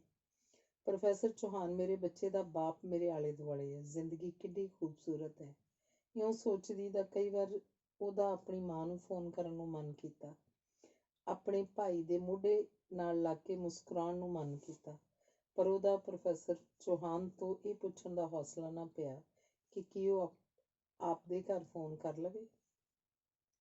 ਕੋਈ ਦਿਨ ਨਹੀਂ ਸੀ ਹੁੰਦਾ ਜਦੋਂ ਸਿੱਧੇ ਤਰੀਕੇ ਨਾਲ ਬੱਚੇ ਦੀਆਂ ਗੱਲਾਂ ਨਾ ਕਰਨ। ਬੱਚੇ ਨਾਲ ਤਾਂ ਮਨ ਹੀ ਮਨ ਸੁਮੀਤ ਇਕੱਲੀ ਵੀ ਗੱਲਾਂ ਕਰਨ ਬੈਠ ਜਾਂਦੀ ਸੀ। ਉਹ ਕਿੰਨੀ ਵਾਰੀ ਪ੍ਰੋਫੈਸਰ ਚੌਹਾਨ ਨੂੰ ਆਖ ਚੁੱਕੀ ਸੀ ਕਿ ਟੈਸਟ ਕਰਵਾ ਲਈਏ, ਦੁਬਦਾ ਤਾਂ ਮਿਟੇ ਕਿ ਲੜਕਾ ਹੈ ਕਿ ਲੜਕੀ। ਉਹ ਆਖ ਛੱਡਦਾ, ਚੱਲਾਂਗੇ ਕਿਸੇ ਦਿਨ। ਇਉਂ ਹੀ 5 ਮਹੀਨੇ ਲੰਘ ਗਏ। ਸੁਮੀਤ ਨੂੰ ਕਈ ਵਾਰੀ ਸਾਹ ਔਖਾ ਆਉਂਦਾ, ਕੱਪੜੇ ਭੀੜੇ ਭੀੜੇ ਲੱਗਦੇ। ਉਹ ਡਾਕਟਰਨੀ ਨੂੰ ਫੋਨ ਕਰਦੀ, ਉਹ ਦੱਸ ਦਿੰਦੀ ਕਿ ਕੀ ਖਾ, ਕਿਹੜੀ ਦਵਾਈ ਲੈ, ਕਿਹੋ ਜਿਹੇ ਕੱਪੜੇ ਪਾ। ਇੱਕ ਦਿਨ ਚੈੱਕਅਪ ਲਈ ਗਏ ਤਾਂ ਸੁਮੀਤ ਨੇ ਜ਼ਿੱਦ ਕੀਤੀ ਕਿ ਟੈਸਟ ਹੀ ਕਰਵਾ ਲਈਏ। ਪ੍ਰੋਫੈਸਰ ਚੌਹਾਨ ਮੰਨ ਵੀ ਗਿਆ। ਟੈਸਟ ਦੇ ਰਿਜ਼ਲਟ ਤੋਂ ਪਤਾ ਲੱਗਿਆ ਕਿ ਲੜਕਾ ਹੈ। ਦੋਵੇਂ ਬਹੁਤ ਖੁਸ਼ ਹੋ ਗਏ। ਹਿੰਦੁਸਤਾਨੀ ਲੋਕ ਅਜੇ ਵੀ ਬੇਟੇ ਨੂੰ ਹੀ ਵਧੇਰੇ ਪਸੰਦ ਕਰਦੇ ਨੇ, ਡਾਕਟਰਨੀ ਨੇ ਕਿਹਾ। ਪ੍ਰੋਫੈਸਰ ਚੌਹਾਨ ਪਤਾ ਨਹੀਂ ਕੀ ਸੋਚ ਰਿਹਾ ਸੀ। ਉਹਨੂੰ ਗੱਲ ਜਿਵੇਂ ਸੁਣਾਈ ਨਹੀਂ ਸੀ ਦਿੱਤੀ। ਸੁਮੀਤ ਹੱਸ ਕੇ ਚੁੱਪ ਕਰ ਗਈ। ਅੱਜ ਤਾਂ ਘਰ ਚੱਲ ਕੇ ਆਪਾਂ ਸੈਲੀਬ੍ਰੇਟ ਕਰਾਂਗੇ, ਪ੍ਰੋਫੈਸਰ ਚੌਹਾਨ ਨੇ ਰਾਹ ਵਿੱਚ ਹੀ ਸੁਮੀਤ ਨੂੰ ਆਖਿਆ। ਨਹੀਂ, ਮੈਂ ਨਹੀਂ ਪੀਣ ਦੇਣੀ, ਸੁਮੀਤ ਬੋਲੀ। ਨਹੀਂ ਦੇਵੀ ਜੀ, ਅੱਜ ਤਾਂ ਮੈਂ ਜ਼ਰੂਰ ਪੀਆਂਗਾ ਤੇ ਪੀਆਂਗਾ ਵੀ ਵਧੀਆ ਸ਼ਰਾਬ, ਸਕਾਚ, ਵਿਸਕੀ। ਪ੍ਰੋਫੈਸਰ ਚੌਹਾਨ ਦਾ ਚਾਹ ਦੇਖ ਕੇ ਸੁਮੀਤ ਚੁੱਪ ਕਰ ਗਈ। ਘਰ ਪਹੁੰਚ ਕੇ ਚਾਹ ਪੀਂਦਿਆਂ ਸੁਮੀਤ ਨੇ ਇੱਕ ਪ੍ਰੋਫੈਸਰ ਚੌਹਾਨ ਵੱਲ ਝਾਕ ਕੇ ਪੁੱਛਿਆ, ਤੁਸੀਂ ਮੈਨੂੰ ਬਾਹਰ ਖੜਾ ਕਰਕੇ ਮੁੜ ਡਾਕਟਰਨੀ ਤੋਂ ਕੀ ਪੁੱਛਣ ਗਏ ਸੀ? ਮੈਂ ਪੁੱਛਣ ਗਿਆ ਸੀ ਕਿ 5 ਮਹੀਨਿਆਂ ਤੋਂ ਉੱਪਰ ਦੀ ਪ੍ਰੈਗਨੈਂਸੀ ਵੇਲੇ ਅਬੋਰਸ਼ਨ ਤਾਂ ਨਹੀਂ ਨਾ ਹੋ ਸਕਦੀ। ਉਹ ਕੀ ਆਖਦੀ ਸੀ ਫਿਰ? ਉਹ ਆਖਦੀ ਸੀ ਹੋ ਤਾਂ ਸਕਦੀ ਹੈ, ਪਰ ਇਸ ਨਾਲ ਮਾਂ ਦੀ ਜਾਨ ਨੂੰ ਖਤਰਾ ਹੋ ਸਕਦਾ। ਪਰ ਅਬੋਰਸ਼ਨ ਬਾਰੇ ਤੁਸੀਂ ਪੁੱਛਣ ਹੀ ਕਿਉਂ ਗਏ ਸੀ? ਮੇਰੀ ਅਬੋਰਸ਼ਨ ਕਰਵਾਉਣਾ ਚਾਹੁੰਦੇ ਹੋ? ਸੁਮੀਤ ਨੇ ਹੈਰਾਨ ਹੋ ਕੇ ਪੁੱਛਿਆ। ਨਹੀਂ, ਹਰਗਿਜ਼ ਨਹੀਂ। ਮੈਂ ਤਾਂ ਇਸ ਲਈ ਪੁੱਛਣ ਗਿਆ ਸੀ ਕਿ ਕਦੇ ਮੇਰੇ ਨਾਲ ਲੜ ਕੇ ਤੂੰ ਮੇਰੇ ਬੱਚੇ ਨੂੰ ਮਾਰ ਤਾਂ ਨਹੀਂ ਦੇਂਗੀ? ਪ੍ਰੋਫੈਸਰ ਚੌਹਾਨ ਨੇ ਹੱਸ ਕੇ ਆਖਿਆ, ਇਹ ਬੱਚਾ ਸਿਰਫ ਤੁਹਾਡਾ ਬੱਚਾ ਹੈ। ਤੁਸੀਂ ਸਮਝਦੇ ਹੋ ਮੈਂ ਇਉਂ ਵੀ ਕਰ ਸਕਦੀ ਹਾਂ? ਸੁਮੀਤ ਨੇ ਨਾਰਾਜ਼ ਹੋ ਕੇ ਪੁੱਛਿਆ। ਤੂੰ ਤਾਂ ਨਹੀਂ ਕਰ ਸਕਦੀ, ਪਰ ਅਮੀਰਾਂ ਸਰਦਾਰਾਂ ਦੀਆਂ ਕੁੜੀਆਂ ਕੁਝ ਵੀ ਕਰ ਸਕਦੀਆਂ ਹੁੰਦੀਆਂ ਨੇ। ਪਰ ਹੁਣ ਮੈਂ ਅਮੀਰ ਸਰਦਾਰਾਂ ਦੀ ਕੁੜੀ ਕਿੱਥੇ ਹਾਂ? ਹੁਣ ਤਾਂ ਮੈਂ ਤੁਹਾਡੀ ਪਤਨੀ ਹਾਂ। ਪਰ ਤੇਰੀ ਰਗਾਂ 'ਚ ਖੂਨ ਤਾਂ ਅਜੇ ਵੀ ਉਹਨਾਂ ਦਾ ਹੀ ਹੈ। ਪ੍ਰੋਫੈਸਰ ਚੌਹਾਨ ਨੇ ਹੱਸ ਕੇ ਕਿਹਾ, ਇੰਝ ਕਰੋ, ਮੇਰਾ ਇਹ ਖੂਨ ਕਢਵਾ ਕੇ ਕਿਸੇ ਗਰੀਬ ਗੁਰਬੇ ਦਾ ਖੂਨ ਮੇਰੇ ਸਿਰ ਪਵਾ ਦਿਓ, ਫਿਰ ਤਾਂ ਠੀਕ ਰਹੇਗਾ ਨਾ? ਸੁਮੀਤ ਨੇ ਹੱਸ ਕੇ ਆਖਿਆ। ਨਹੀਂ ਸੁਮੀਤ, ਮੈਂ ਤਾਂ ਚਾਹੁੰਦਾ ਮੇਰਾ ਬੇਟਾ ਸਰਦਾਰਾਂ ਦੀ ਧੀ ਦਾ ਹੀ ਬੇਟਾ ਹੋਵੇ, ਤੇਰੇ ਵਰਗਾ ਹੀ ਦਲੇਰ, ਸੋਹਣਾ ਤੇ ਸਾਊ। ਟੈਲੀਫੋਨ ਦੀ ਘੰਟੀ ਖੜਕੀ। ਪ੍ਰੋਫੈਸਰ ਚੌਹਾਨ ਗੱਲ ਵਿੱਚ ਹੀ ਛੱਡ ਸੁਣਨ ਚਲਾ ਗਿਆ। ਅਖੀਰਲਾ ਅਧਿਆਇ 30ਵਾਂ। ਫਿਰ ਇੱਕ ਦਿਨ ਪ੍ਰੋਫੈਸਰ ਚੌਹਾਨ ਜਦੋਂ ਬਾਜ਼ਾਰ ਗਿਆ ਹੋਇਆ ਸੀ ਤਾਂ ਫਲੈਟ ਦੀ ਬੈਲ ਵੱਜਣ ਦੀ ਥਾਂ ਕਿਸੇ ਨੇ ਦਰਵਾਜ਼ਾ ਠਕੋਰਿਆ। ਸੁਮੀਤ ਨੇ ਬਾਹਰ ਖੋਲ੍ਹਿਆ ਤਾਂ ਬਾਹਰ ਉਹਦੀ ਮਾਂ ਖੜੀ ਸੀ। ਨਾਲ ਆਏ ਡਰਾਈਵਰ ਨੇ ਅਟੈਚੀ ਕੇਸ ਹੱਥ 'ਚ ਫੜਿਆ ਹੋਇਆ ਸੀ। ਉਹ ਧਾ ਕੇ ਮਾਂ ਦੇ ਗਲ ਲੱਗ ਗਈ। ਅਟੈਚੀ ਕੇਸ ਰੱਖ ਕੇ ਤੂੰ ਚੱਲ ਹੇਠਾਂ, ਗੱਡੀ ਵਿੱਚ ਬੈਠ, ਮੈਂ ਆਈ, ਆਖ ਕੇ ਉਹਦੀ ਮਾਂ ਨੇ ਡਰਾਈਵਰ ਵਾਪਸ ਭੇਜ ਦਿੱਤਾ। ਮੈਨੂੰ ਪਤਾ ਤਾਂ ਲੱਗ ਗਿਆ ਸੀ, ਪਰ ਠੇਕਾ ਆਉਣ ਨੂੰ ਉਡੀਕਦੀ ਰਹੀ। ਇਸ 'ਚ ਬੱਚੇ ਦੇ ਕੱਪੜੇ, ਖਿਡੌਣੇ ਨੇ ਤੇ ਆਹ ਲੈ ਫੜ ਪੈਸੇ। 100-100 ਦੇ ਨੋਟਾਂ ਦੀ ਭਾਰੀ ਥਈ ਉਹਨੂੰ ਫੜਾਉਂਦੀ ਉਹਦੀ ਮਾਂ ਬੋਲੀ। ਅੰਦਰ ਤਾਂ ਆਓ ਤੁਸੀਂ, ਸੁਮੀਤ ਨੇ ਆਖਿਆ। ਨਹੀਂ, ਕਾਕੇ ਨੂੰ ਜੇ ਪਤਾ ਲੱਗ ਗਿਆ ਕਜੀਆ ਕਰੂਗਾ, ਨਾਲੇ ਇਸ ਵੇਲੇ ਤਾਂ ਪ੍ਰੋਫੈਸਰ ਵੀ ਘਰੇ ਹੋਊਗਾ। ਮਾਂ ਉਹਦੀ ਨੇ ਕਾਹਲ ਜਿਹੀ ਨਾਲ ਆਖਿਆ। ਉਹ ਤਾਂ ਬਾਜ਼ਾਰ ਗਏ ਹੋਏ ਨੇ, ਆਪਾਂ ਦੂਸਰੇ ਕਮਰੇ 'ਚ ਚੱਲਦੇ ਹਾਂ, ਚਾਹ ਦਾ ਕੱਪ ਤਾਂ ਪੀਓ, ਸੁਮੀਤ ਨੇ ਤਰਲੇ ਵਾਂਗ ਆਖਿਆ। ਨਹੀਂ, ਮੈਨੂੰ ਜਾਣ ਦੇ ਤੇ ਤੂੰ ਚੀਜ਼ਾਂ ਸੰਭਾਲ ਲੈ, ਆਖਦੀ ਉਹਦੀ ਮਾਂ ਉਹਨੀ ਪੈਰੀ ਮੁੜ ਗਈ। ਪ੍ਰੋਫੈਸਰ ਚੌਹਾਨ ਜਦੋਂ ਬਾਜ਼ਾਰ ਤੋਂ ਆਇਆ ਤਾਂ ਸੁਮੀਤ ਅਟੈਚੀ ਕੇਸ ਵਿੱਚੋਂ ਨਿੱਕੇ ਨਿੱਕੇ ਕੱਪੜੇ, ਸਵੈਟਰ, ਜਰਾਬਾਂ, ਵਲਾਇਤੀ, ਨਿੱਕੇ ਨਿੱਕੇ ਬੇਬੀ ਸੈੱਟ ਸਮੇਤ ਕੰਬਲ, ਬੱਚੇ ਲਈ ਜੌਨਸਨ ਬੇਬੀ ਸਾਬਣ, ਤੇਲ, ਪਾਊਡਰ ਤੇ ਹੋਰ ਨਿੱਕ ਸੁੱਖ ਤੋਂ ਬਿਨਾਂ 100-100 ਦੇ ਨੋਟਾਂ ਦੇ ਢੇਰ ਕੋਲ ਬੈਠੀ ਚੀਜ਼ਾਂ ਦੇਖ ਰਹੀ ਸੀ। ਬੇਜੀ ਆਏ ਸੀ? ਪ੍ਰੋਫੈਸਰ ਚੌਹਾਨ ਨੇ ਪੁੱਛਿਆ। ਹਾਂ, ਸੁਮੀਤ ਬੋਲੇ। ਇਹ ਸਭ ਕੁਝ ਤੈਨੂੰ ਲੈਣਾ ਨਹੀਂ ਸੀ ਚਾਹੀਦਾ। ਪਰ ਕਿਉਂ? ਉਹ ਸਾਨੂੰ ਗਲਤ ਸਮਝਦੇ ਨੇ ਤੇ ਸਾਡੇ ਨਾਲ ਵਰਤਦੇ ਨਹੀਂ। ਹਰ ਬੰਦੇ ਨੂੰ ਆਪਣੇ ਅਨੁਸਾਰ ਸੋਚਣ ਦਾ ਹੱਕ ਹੁੰਦਾ। ਚਲੋ ਤੇਰੀ ਮਰਜ਼ੀ ਹੈ, ਮੈਂ ਤਾਂ ਕੁਛ ਨਹੀਂ ਆਖਦਾ। ਉਂਝ ਇਹ ਸਭ ਠੀਕ ਨਹੀਂ। ਖਾਣਾ ਲਗਾਵਾਂ? ਸੁਮੀਤ ਨੇ ਪੁੱਛਿਆ। ਅੱਜ ਤਾਂ ਆਪਾਂ ਸੈਲੀਬ੍ਰੇਟ ਕਰਾਂਗੇ, ਆਖਦਾ ਪ੍ਰੋਫੈਸਰ ਚੌਹਾਨ ਸਕੂਟਰ ਲੈ ਕੇ ਬਾਜ਼ਾਰ ਚਲਾ ਗਿਆ। ਜਦੋਂ ਵਾਪਸ ਆਇਆ ਤਾਂ ਵਿਸਕੀ ਦੀ ਬੋਤਲ, ਫਰਾਈਡ ਚਿਕਨ, ਤੰਦੂਰੀ ਰੋਟੀਆਂ, ਖਾਰੇ ਸੋਡੇ, ਪਕੌੜੀਆਂ ਵਾਲਾ ਦਹੀਂ, ਤਲੀ ਹੋਈ ਮੱਛੀ, ਸਭ ਕੁਝ ਪੈਕ ਕਰਵਾ ਲਿਆਇਆ ਸੀ। ਘਰ ਆ ਕੇ ਕੱਪੜੇ ਬਦਲੇ, ਹੱਥ ਮੂੰਹ ਧੋਤਾ ਤੇ ਫਿਰ ਡਰਾਇੰਗ ਰੂਮ 'ਚ ਹੀ ਬੈਠ ਕੇ ਪੀਣ ਲੱਗ ਪਿਆ। 2 ਕੁ ਪੈਗ ਪੀਣ ਮਗਰੋਂ ਉਹਨੇ ਕੱਚ ਦਾ ਇੱਕ ਹੋਰ ਗਲਾਸ ਮੰਗਵਾਇਆ। ਫਿਰ ਦੋਵਾਂ ਗਲਾਸਾਂ 'ਚ ਵਿਸਕੀ ਪਾ ਲਈ। ਇੱਕ ਗਲਾਸ ਆਪ ਚੁੱਕ ਕੇ ਤੇ ਦੂਜਾ ਸੁਮੀਤ ਦੇ ਅੱਗੇ ਕਰਕੇ ਆਖਿਆ, ਚੀਅਰਜ਼। ਤੁਹਾਨੂੰ ਪਤਾ ਮੈਂ ਨਹੀਂ ਪੀਂਦੀ, ਸੁਮੀਤ ਨੇ ਵਿਰੋਧ ਕੀਤਾ। ਨਹੀਂ, ਅੱਜ ਅਸੀਂ ਦੋਵੇਂ ਪੀਆਂਗੇ। ਅੱਜ ਮੈਂ ਬਹੁਤ ਖੁਸ਼ ਹਾਂ। ਤੂੰ ਮੇਰੀ ਖੁਸ਼ੀ ਸ਼ੇਅਰ ਨਹੀਂ ਕਰੇਂਗੀ? ਨਾਲੇ ਏਡੀ ਵੱਡੀ ਬਰਦਾਸ਼ਤ ਵੀ ਤਾਂ ਕਰਨੀ ਹੁੰਦੀ ਹੈ, ਆਖਦੇ ਉਹ ਪੈਗ ਮੱਲੋ ਮੱਲੀ ਸੁਮੀਤ ਨੂੰ ਪਿਲਾ ਦਿੱਤਾ। ਪ੍ਰੋਫੈਸਰ ਚੌਹਾਨ ਨੇ ਇਸ ਤੋਂ ਮਗਰੋਂ ਭਰ ਭਰ ਕੇ 2 ਗਲਾਸ ਨੀਟ ਦੇ ਪੀ ਲਏ। ਉਹ ਹੁਣ ਲੋਰ 'ਚ ਸੀ। ਉਹ ਸੁਮੀਤ ਵੱਲ ਹੋਰ ਤਰ੍ਹਾਂ ਹੀ ਵੇਖ ਰਿਹਾ ਸੀ। ਤੰਦੂਰੀ ਚਿਕਨ ਖਾਂਦਾ, ਵਿੱਚ ਉਹ ਕਦੇ ਇੱਕ ਸ਼ੇਰ ਦੀ ਟੰਗ ਫੜ ਲੈਂਦਾ ਤੇ ਕਦੇ ਦੂਜੇ ਦੀ ਬਾਂਹ। ਤੂੰ ਬਹੁਤ ਅੱਛੀ ਲੜਕੀ ਹੈ ਸਮੀ, ਉਹਨੇ ਸੁਮੀਤ ਦਾ ਹੱਥ ਫੜ ਕੇ ਆਖਿਆ। ਕੀ ਜ਼ਿਆਦਾ ਚੜ੍ਹ ਗਈ? ਸੁਮੀਤ ਨੇ ਹੱਸ ਕੇ ਆਖਿਆ। ਹੱਸ ਨਾ ਮੀਤਾ, ਮੈਂ ਚੰਗਾ ਬੰਦਾ ਨਹੀਂ। ਮੈਂ ਤੈਨੂੰ ਮੀਤਾ ਗੱਲ ਵਿੱਚ ਹੀ ਰਹਿ ਗਈ ਤੇ ਇੰਨੇ ਨੂੰ ਬਾਹਰੋਂ ਦਰਵਾਜ਼ਾ ਖੜਕਿਆ। ਸੁਮੀਤ ਨੇ ਖੋਲ੍ਹਿਆ ਤਾਂ ਬਾਹਰ ਜਮਾਂਦਾਰਨੀ ਦੀ ਕੁੜੀ ਨਿੰਮੋ ਖੜੀ ਸੀ। ਕੀ ਗੱਲ, ਇਸ ਵੇਲੇ ਆਈਆਂ? ਸੁਮੀਤ ਨੇ ਪੁੱਛਿਆ। ਕੁਝ ਪੈਸੇ ਚਾਹੀਦੇ ਨੇ, ਮਹਿਮਾਨ ਆ ਗਏ ਨੇ, ਨਿੰਮੋ ਨੇ ਦੱਸਿਆ। ਕਿਤੇ ਤੇਰੀ ਭੈਣ ਦਾ ਦਿਓਰ ਕਿਸ਼ਨ ਤਾਂ ਨਹੀਂ ਆ ਗਿਆ? ਸੁਮੀਤ ਨੇ ਮਜ਼ਾਕ ਨਾਲ ਪੁੱਛਿਆ। ਉਹਨੂੰ ਪਤਾ ਸੀ ਨਿੰਮੋ ਕਿਸ਼ਨ ਨਾਲ ਮੰਗੀ ਹੋਈ ਹੈ। ਉਹੀ ਹੈ, ਬਹਾਨੇ ਬਣਾ ਕੇ ਆ ਜਾਂਦਾ ਹੈ। ਆਖੇ ਕੰਮ ਸੀ ਚੰਡੀਗੜ੍ਹ, ਨਿੰਮੋ ਨੇ ਹੱਸ ਕੇ ਦੱਸਿਆ। ਕਿੰਨੇ ਪੈਸੇ ਚਾਹੀਦੇ ਨੇ? ਸੁਮੀਤ ਨੇ ਪੁੱਛਿਆ। 50 ਦੇ ਦਿਓ, ਪਹਿਲੀ ਨੂੰ ਕੱਟ ਲਿਓ। ਕੌਣ ਹੈ? ਅੱਛਾ ਨਿੰਮੀ, ਅੰਦਰ ਆ ਜਾ। ਇੱਥੇ ਕਿਉਂ ਖੜੀ ਹੈ? ਪ੍ਰੋਫੈਸਰ ਚੌਹਾਨ ਨੇ ਵਰਾਂਡੇ ਤੱਕ ਆ ਕੇ ਆਖਿਆ। ਮੈਂ ਪੈਸੇ ਲਿਆਈ, ਆਖ ਕੇ ਸੁਮੀਤ ਅੰਦਰ ਚਲੀ ਗਈ। ਨਿੰਮੋ ਵਰਾਂਡੇ ਤੱਕ ਆ ਗਈ। ਸੁਮੀਤ ਨੂੰ ਚਾਬੀ ਲੱਭਦਿਆਂ ਕੁਝ ਚਿਰ ਲੱਗ ਗਿਆ। ਜਦੋਂ ਚਾਬੀਆਂ ਲੱਭ ਕੇ ਪੈਸੇ ਕੱਢ ਕੇ ਲੈ ਕੇ ਆਈ ਤਾਂ ਪ੍ਰੋਫੈਸਰ ਚੌਹਾਨ ਸੁੰਗੜਦੀ ਜਾਂਦੀ। ਸਭ ਕੀ ਕਰਦੇ ਹੋਏ ਆਖਦੀ ਨਾ ਕਰਦੀ ਨਿੰਮੋ ਦੇ ਸਿਰ ਉੱਪਰ ਹੱਥ ਫੇਰ ਕੇ ਪਿਆਰ ਦੇ ਰਿਹਾ ਸੀ। ਕੀ ਕਰਦੇ ਹੋ? ਨਿੰਮੋ ਜ਼ਰਾ ਕੁ ਖਿਝ ਕੇ ਪਈ। ਕੋਈ ਨਹੀਂ ਬੀਬੀ ਜੀ, ਕੁਝ ਨਹੀਂ ਆਖਦੇ। ਤੂੰ ਬਹੁਤ ਅੱਛੀ ਲੜਕੀ ਹੈ। ਸਾਰਾ ਦਿਨ ਕਿੰਨਾ ਕੰਮ ਕਰਦੀ ਹੈ। ਜਿੱਥੋਂ ਵੀ 2 ਰੋਟੀਆਂ ਮਿਲੀਆਂ ਖਾ ਛੱਡਦੀ ਹੈ। ਫਿਰ ਵੀ ਤੇਰੀ ਸਿਹਤ ਕਿੰਨੀ ਚੰਗੀ ਹੈ। ਸਾਂਵਲੀ ਹੋ ਕੇ ਵੀ ਕਿੱਡੀ ਸੋਹਣੀ ਲੱਗਦੀ ਹੈ। ਤੈਨੂੰ ਨਹੀਂ ਪਤਾ ਤੂੰ ਕਿੱਡੀ ਸੋਹਣੀ ਹੈ। ਮੈਨੂੰ ਤੇਰੇ ਵਰਗੀ ਕੁੜੀ ਨਾਲ ਵਿਆਹ ਕਰਨਾ ਚਾਹੀਦਾ ਸੀ। ਰੈਵੋਲੂਸ਼ਨਰੀ ਇਹੋ ਤਾਂ ਚਾਹੁੰਦੇ ਨੇ, ਵਰਗ ਰਹਿਤ ਸਮਾਜ। ਸੁਮੀਤ ਦੇ ਸਿਰ ਜਿਵੇਂ 100 ਘੜਾ ਪਾਣੀ ਪੈ ਗਿਆ। ਉਹ ਡੌਰ ਭੌਰ ਹੋਈ ਉੱਥੇ ਹੀ ਖੜੀ ਪ੍ਰੋਫੈਸਰ ਚੌਹਾਨ ਵੱਲ ਵੇਖ ਰਹੀ ਸੀ। ਚੱਲ ਅੰਦਰ ਚੱਲੀਏ। ਪਤਨੀ ਤਾਂ ਮੇਰੀ ਤੂੰ ਹੀ ਰਹੇਂਗੀ, ਮੇਰੇ ਬੱਚੇ ਦੀ ਮਾਂ ਵੀ, ਆਖਦੇ ਪ੍ਰੋਫੈਸਰ ਚੌਹਾਨ ਨੇ ਸੁਮੀਤ ਉੱਪਰ ਦੀ ਬਾਂਹ ਬੁਲਾ ਕੇ ਉਹਨੂੰ ਅੰਦਰ ਲੈ ਆਂਦਾ। ਸੁਮੀਤ ਆ ਕੇ ਪਰਾਂ ਨੂੰ ਹੋ ਕੇ ਸੋਫੇ ਉੱਪਰ ਬੈਠ ਗਈ। ਤੂੰ ਮੇਰੇ ਕੋਲ ਹੋ ਕੇ ਬੈਠ, ਤੂੰ ਮੇਰੀ ਧਰਮ ਪਤਨੀ ਹੈ। ਪ੍ਰੋਫੈਸਰ ਚੌਹਾਨ ਨੇ ਵਿਸਕੀ ਦਾ ਇੱਕ ਹੋਰ ਗਲਾਸ ਇੱਕੋ ਸਾਹ ਮੁਕਾ ਕੇ ਉਹਦੇ ਕੋਲ ਬੈਠਦਿਆਂ ਆਖਿਆ। ਤੈਨੂੰ ਮੇਰੀਆਂ ਸਾਰੀਆਂ ਗੱਲਾਂ ਬੁਰੀਆਂ ਲੱਗਦੀਆਂ ਨੇ। ਸਰਦਾਰ ਤਾਂ ਇਸ ਤੋਂ ਵੀ ਬੁਰੀਆਂ ਗੱਲਾਂ ਆਮ ਹੀ ਕਰਦੇ ਰਹਿੰਦੇ ਨੇ। ਨਾਲੇ ਮੈਂ ਤੈਨੂੰ ਕਦੋਂ ਆਖਦਾ ਮੈਂ ਚੰਗਾ ਬੰਦਾ? ਨਾਲੇ ਇਹ ਕੋਈ ਰੱਬ ਨੇ ਲਿਖ ਕੇ ਭੇਜਿਆ ਵੀ ਕੀ ਚੰਗਾ ਹੈ ਤੇ ਕੀ ਮਾੜਾ ਹੈ? ਜਿਹੜਾ ਕੁਝ ਮੈਨੂੰ ਚੰਗਾ ਲੱਗੂ ਮੈਂ ਤਾਂ ਉਹੀ ਕਰੂੰ। ਮੈਂ ਕਿਸੇ ਦੇ ਪਿਓ ਤੋਂ ਡਰਦਾ? ਤੂੰ ਕੀ ਸਮਝਦੀ ਹੈ ਵੀ ਮੈਂ ਤੈਥੋਂ ਡਰਦਾ? ਨਹੀਂ, ਮੈਂ ਕਿਸੇ ਸਾਲੇ ਤੋਂ ਨਹੀਂ ਡਰਦਾ। ਮੈਂ ਜਾਣਬੁੱਝ ਕੇ ਤੇਰੇ ਨਾਲ ਵਿਆਹ ਕੀਤਾ। ਮੈਂ ਤੈਨੂੰ ਧੋਖਾ ਦਿੱਤਾ। ਮੈਨੂੰ ਤੇਰੇ ਨਾਲ ਪਿਆਰ ਪਿਊਰ ਕੋਈ ਨਹੀਂ ਸੀ। ਮੈਂ ਸਾਲੇ ਕੁੱਤੇ ਸਰਦਾਰਾਂ ਨੂੰ ਦੱਸਣਾ ਚਾਹੁੰਦਾ ਸੀ, ਦੇਖੋ ਤੁਹਾਡੀ ਕੁੜੀ ਅਸੀਂ ਵੀ ਲਿਜਾ ਸਕਦੇ ਹਾਂ। ਤੈਨੂੰ ਪਤਾ ਸੀਤੋ ਬਾਰੇ? ਮੈਨੂੰ ਪਤਾ ਹੈ ਨਾ। ਪਿੰਡ ਸਾਡੇ ਗੁਆਂਢੀਆਂ ਦੀ ਕੁੜੀ ਬਾਰੇ ਜਿਸ ਬੰਦੇ ਨੇ ਉਹਨੂੰ ਖਰਾਬ ਕੀਤਾ ਸੀ, ਉਹਦੀਆਂ ਸੀਤੋ ਤੋਂ ਵੱਡੀਆਂ ਧੀਆਂ ਸੀ। ਉਹਨੇ ਸਰਦਾਰ ਹੋਣ ਕਰਕੇ ਪਹਿਲੇ 3 ਵਿਆਹ ਕੀਤੇ ਹੋਏ ਸਨ। ਮਗਰੋਂ ਪਤਾ ਲੱਗਣ ਉੱਤੇ ਫਟਾਫਟ ਸੀਤੋ ਨੂੰ ਕਿਸੇ ਵੱਡੀ ਉਮਰ ਦੇ ਬੰਦੇ ਨਾਲ ਵਿਆਹ ਦਿੱਤਾ ਸੀ। ਨਿਆਣੀ ਸੀ ਉਮਰ ਦੀ, ਬੱਚਾ ਹੋਣ ਵੇਲੇ ਮਰ ਗਈ। ਬੱਚਾ ਵੀ ਮਰ ਗਿਆ ਸੀ। ਚੰਗਾ ਹੀ ਹੋਇਆ, ਉਹ ਹਰਾਮੀ ਦਾ ਤੁਖਮ ਉਹਦੇ ਨਾਲ ਹੀ ਖਤਮ ਹੋ ਗਿਆ, ਆਖਦਾ ਪ੍ਰੋਫੈਸਰ ਚੌਹਾਨ ਸੰਵਾਰ ਕੇ ਸੁਮੀਤ ਵੱਲ ਝਾਕਿਆ ਤੇ ਬੋਲਿਆ। ਸਰਦਾਰਾਂ ਦੀ ਹੀ ਧੀ ਹੁਣ ਸਾਡੀ ਬਹੂ ਹੈ। ਇਹ ਹੁਣ ਸਾਡੇ ਘਰ ਜਾ ਕੇ ਰਹੂਗੀ। ਹੁਣ ਬੋਲਣ ਵਾਲੇ ਸਰਦਾਰ ਕੀ ਬੋਲਦੇ ਨੇ? ਉਹਨਾਂ ਦਾ ਦੋਹਤਾ ਹੁਣ ਮੇਰਾ ਪੁੱਤਰ ਹੋਏਗਾ। ਪ੍ਰੋਫੈਸਰ ਚੌਹਾਨ ਸ਼ਰਾਬ ਦੇ ਨਸ਼ੇ 'ਚ ਪਤਾ ਨਹੀਂ ਕੀ ਬੋਲੀ ਜਾ ਰਿਹਾ ਸੀ। ਸੁਮੀਤ ਪਾਟੀਆਂ ਨਜ਼ਰਾਂ ਨਾਲ ਉਸ ਵੱਲ ਦੇਖ ਰਹੀ ਸੀ। ਮੀਤਾ, ਮੈਂ ਇੱਕ ਮਾਮੂਲੀ ਜਿਹਾ ਇਨਸਾਨ ਹਾਂ। ਤੁਹਾਡੇ ਨਾਲ ਮੇਰਾ ਕੋਈ ਮੁਕਾਬਲਾ ਨਹੀਂ। ਮੇਰੀ ਜਵਾਨ ਭੈਣ ਖੂਹ 'ਚ ਡੁੱਬ ਕੇ ਮਰ ਗਈ ਸੀ। ਉਹਨੇ ਜਾਣ ਕੇ ਖੂਹ 'ਚ ਛਾਲ ਮਾਰ ਦਿੱਤੀ ਸੀ। ਮੇਰੀ ਮਾਂ ਅਜੇ ਤੱਕ ਉਹਨੂੰ ਯਾਦ ਕਰਕੇ ਰੋਂਦੀ ਹੈ।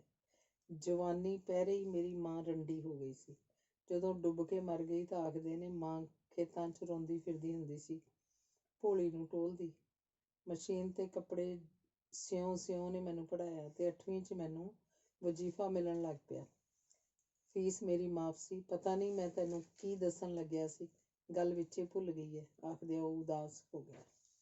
ਪ੍ਰੋਫੈਸਰ ਚੌਹਾਨ ਨੇ ਅੱਜ ਬਹੁਤ ਜ਼ਿਆਦਾ ਪੀ ਲਈ ਸੀ ਤੇ ਨਸ਼ੇ 'ਚ ਹੀ ਪਤਾ ਨਹੀਂ ਕੀ ਬੋਲੀ ਜਾ ਰਿਹਾ ਸੀ। ਅੱਗੋਂ ਆਖਣ ਲੱਗਾ, ਮੀਤਾ, ਤੇਰੇ ਇਹਨਾਂ ਲੋਕਾਂ ਨੇ ਸਾਨੂੰ ਬਹੁਤ ਦੁੱਖ ਦਿੱਤਾ ਹੈ। ਸਾਨੂੰ ਛੋਟੇ ਲੋਕ ਆ ਕੇ ਨੀਵੀਂ ਥਾਂ ਖੜੇ ਕਰ ਦਿੱਤਾ ਹੈ। ਪਰ ਮੈਂ ਪੁੱਛਦਾ, ਇਹ ਕੋਈ ਰੱਬ ਨੇ ਲਿਖ ਕੇ ਭੇਜਿਆ? ਤੈਨੂੰ ਨਹੀਂ ਪਤਾ ਸੁਮੀਤ, ਇਹਨਾਂ ਲੋਕਾਂ ਨੇ ਸਾਨੂੰ ਕਿੰਨਾ ਲੁੱਟਿਆ, ਕਿੰਨਾ ਜ਼ਲੀਲ ਕੀਤਾ, ਕਮਾਈ ਲੁੱਟੀ, ਇੱਜ਼ਤਾਂ ਲੁੱਟੀਆਂ। ਹੁਣ ਅਸੀਂ ਉਹਨਾਂ ਤੋਂ ਬਦਲਾ ਲਵਾਂਗੇ। ਮੈਂ ਬਹੁਤ ਖੁਸ਼ ਹਾਂ। ਮੇਰਾ ਇੱਕ ਬੇਟਾ ਹੋਏਗਾ, ਮੇਰਾ ਪੁੱਤਰ। ਹੁਣ ਸਰਦਾਰ ਕਿਵੇਂ ਮੁੱਕਰਨਗੇ ਕਿ ਉਹਨਾਂ ਦਾ ਦੋਹਤਾ ਨਹੀਂ? ਉਹ ਮੇਰੇ ਪਿੱਤਰਾਂ ਨੂੰ ਪਾਣੀ ਦੇਵੇਗਾ, ਨਮਸਕਾਰ ਕਰੇਗਾ। ਸਰਦਾਰਾਂ ਦਾ ਦੋਹਤਾ ਗਰੀਬ ਦੇ ਪਿੱਤਰਾਂ ਨੂੰ ਨਮਸਕਾਰ ਕਰੇਗਾ। ਹੋਰ ਰੈਵੋਲੂਸ਼ਨ ਕੀ ਹੁੰਦਾ ਹੈ? ਅੱਜ ਅਸੀਂ ਇਸੇ ਜਿੱਤ ਨੂੰ ਸੈਲੀਬ੍ਰੇਟ ਕਰਾਂਗੇ, ਹੈ ਨਾ ਸੰਮੀ? ਹੈ ਨਾ ਮੀਤਾ? ਤੂੰ ਵੀ ਹਰਾਮਜ਼ਾਦੀ ਉਹਨਾਂ ਸਰਪੰਚਾਂ ਵਿੱਚੋਂ ਹੀ ਹੈ। ਗਾਲਾਂ ਕੱਢਣ ਦੀ ਕੀ ਲੋੜ ਹੈ? ਸੁਮੀਤ ਨੇ ਗੁੱਸੇ 'ਚ ਆਖਿਆ। ਤੂੰ ਸਮਝਦੀ ਕੀ ਹੈ ਆਪਣੇ ਆਪ ਨੂੰ? ਹਰਾਮਜ਼ਾਦੀਏ, ਕੁੱਤੀਏ, ਆਖਦਿਆਂ ਪ੍ਰੋਫੈਸਰ ਚੌਹਾਨ ਨੇ ਕੱਸ ਕੇ ਇੱਕ ਥੱਪੜ ਸੁਮੀਤ ਦੇ ਮੂੰਹ 'ਤੇ ਮਾਰਿਆ। ਉਹ ਡਿੱਗਦੀ ਡਿੱਗਦੀ ਮਸਾਂ ਬਚੀ, ਫਿਰ ਉੱਚੀ ਉੱਚੀ ਰੋਣ ਲੱਗ ਪਈ। ਮੈਂ ਜਾਨੋਂ ਮਾਰ ਦਿਆਂਗਾ ਜੇ ਉੱਚੀ ਸਾਹ ਕੱਢਿਆ। ਲੋਕਾਂ ਨੂੰ ਸੁਣਾਉਂਦੀ ਹੈ, ਤੂੰ ਹੈ ਕੀ ਚੀਜ਼? ਆਖਦਾ ਪ੍ਰੋਫੈਸਰ ਚੌਹਾਨ ਥਾੜ ਦੇ ਕੇ ਬੂਹਾ ਬੰਦ ਕਰਕੇ ਬੈਡਰੂਮ ਵੱਲ ਚਲਾ ਗਿਆ। ਡਰੀ ਭਵੱਤਰੀ ਤੇ ਬੌਂਦਲੀ ਸੁਮੀਤ ਲਈ ਜਿਵੇਂ ਕੋਈ ਭੁਚਾਲ ਆ ਗਿਆ ਸੀ, ਜਿਵੇਂ ਸਭ ਕੁਝ ਢਹਿ ਢੇਰੀ ਹੋ ਗਿਆ ਸੀ ਤੇ ਉਹ ਮਲਬੇ ਹੇਠਾਂ ਦੱਬੀ ਗਈ ਸੀ। ਉਹਦਾ ਸਾਹ ਘੁੱਟਣ ਲੱਗਿਆ ਤੇ ਇੱਕ ਚੀਜ਼ ਕਰੰਟ ਵਾਂਗ ਫਿਰਦੀ ਉਹਦੇ ਢਿੱਡ ਵਿੱਚ ਲੰਘੀ ਤੇ ਫਿਰ ਇੱਕ ਹੋਰ ਚੀਜ਼ ਪਹਿਲੀ ਨਾਲੋਂ ਵੀ ਤਿੱਖੀ ਤੇ ਦਰਦ ਵਾਲੀ। ਸੁਮੀਤ ਉੱਥੇ ਸੁੰਨ ਹੋਈ ਬੈਠੀ ਸੀ। ਪ੍ਰੋਫੈਸਰ ਚੌਹਾਨ ਨਾਲ ਸਾਂਝ ਦਾ ਹਰ ਇੱਕ ਪਲ ਸੁਮੀਤ ਦੇ ਸਾਹਮਣੇ ਪੁੱਠਾ ਲਟਕ ਲਟਕ ਕੇ ਤਾਂਡਵ ਨਾਚ ਨੱਚ ਰਿਹਾ ਸੀ।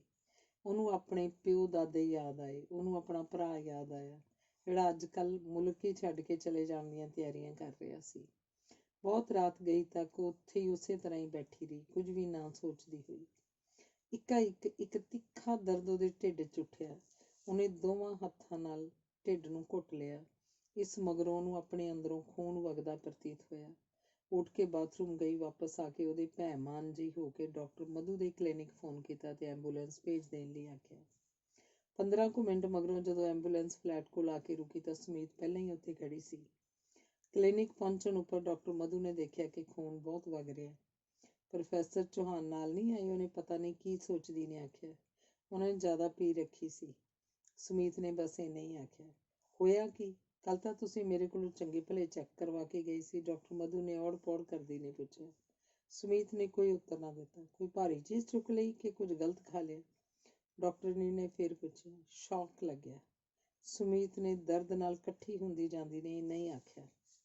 ਬਿਜਲੀ ਦਾ? ਜਾਣ ਕੇ ਨੰਗੀਆਂ ਤਾਰਾਂ ਨੂੰ ਹੱਥ ਪਾ ਲਿਆ ਕਿ ਗਲਤੀ ਨਾਲ ਲੱਗ ਗਿਆ? ਮਧੂ ਨੇ ਅਗਾਂਹ ਪੁੱਛਿਆ। ਹਾਏ ਮਾਂ ਆਖਦੀ ਸੁਮੀਤ ਦੀਆਂ ਅੱਖਾਂ 'ਚ ਦਰਦ ਕਾਰਨ ਪਾਣੀ ਆ ਗਿਆ। ਡਾਕਟਰ ਮਧੂ ਨੇ ਉਹਨੂੰ ਚੈੱਕ ਕਰਕੇ ਸੁਮੀਤ ਦੇ ਨੀਚਿਓਂ ਕੱਪੜੇ ਬਦਲੇ। ਮੈਂ ਮਰੀ ਡਾਕਟਰ, ਬਹੁਤ ਦਰਦ ਹੋ ਰਿਹਾ, ਕੁਝ ਕਰੋ, ਸੁਮੀਤ ਨੇ ਡਾਕਟਰ ਦਾ ਹੱਥ ਫੜ ਕੇ ਆਖਿਆ। ਘੰਟਾ ਭਰ ਹੋਰ ਸੁਮੀਤ ਕਰਾਉਂਦੀ ਰਹੀ ਤੇ ਡਾਕਟਰ ਮਧੂ ਉਹਦਾ ਬੱਚਾ ਬਚਾਉਣ ਦੀ ਕੋਸ਼ਿਸ਼ ਕਰਦੀ ਰਹੀ, ਪਰ ਸਭ ਬੇਕਾਰ। ਅਖੀਰ ਸਫਾਈ ਕਰਨੀ ਪਈ। ਸਵੇਰੇ ਤੱਕ ਪੀਲੀ ਭੂਖ ਨੇ ਢਾਲ ਸੁਮੀਤ ਇੰਜੈਕਸ਼ਨਾਂ ਦੀ ਘੂਕੀ 'ਚ ਮਧੂ ਦੇ ਕਲੀਨਿਕ ਦੇ ਕਮਰੇ 'ਚ ਬੇਹੋਸ਼ਾਂ ਵਾਂਗ ਪਈ ਸੀ। ਕਦੇ ਕਦੇ ਉਹ ਮੂੰਹ ਵਿੱਚ ਹੀ ਬੁੜਬੁੜਾਉਂਦੀ, ਪਰ ਨਰਸ ਦੇ ਪੁੱਛਣ ਉੱਪਰ ਕੋਈ ਉੱਤਰ ਦੇਣ ਦੀ ਥਾਂ ਪਾਟੀਆਂ ਪਾਟੀਆਂ ਨਜ਼ਰਾਂ ਨਾਲ ਉਸ ਵੱਲ ਝਾਕਦੀ ਰਹਿੰਦੀ। ਸਵੇਰੇ ਪ੍ਰੋਫੈਸਰ ਚੌਹਾਨ ਦੇਰ ਨਾਲ ਜਾਗਿਆ। ਰਾਤ ਬਹੁਤੀ ਪੀ ਜਾਣ ਕਰਕੇ ਉਹਦਾ ਸਿਰ ਫਟਿਆ ਜਾ ਰਿਹਾ ਸੀ ਤੇ ਪਿਆਸ ਵੀ ਲੱਗੀ ਸੀ।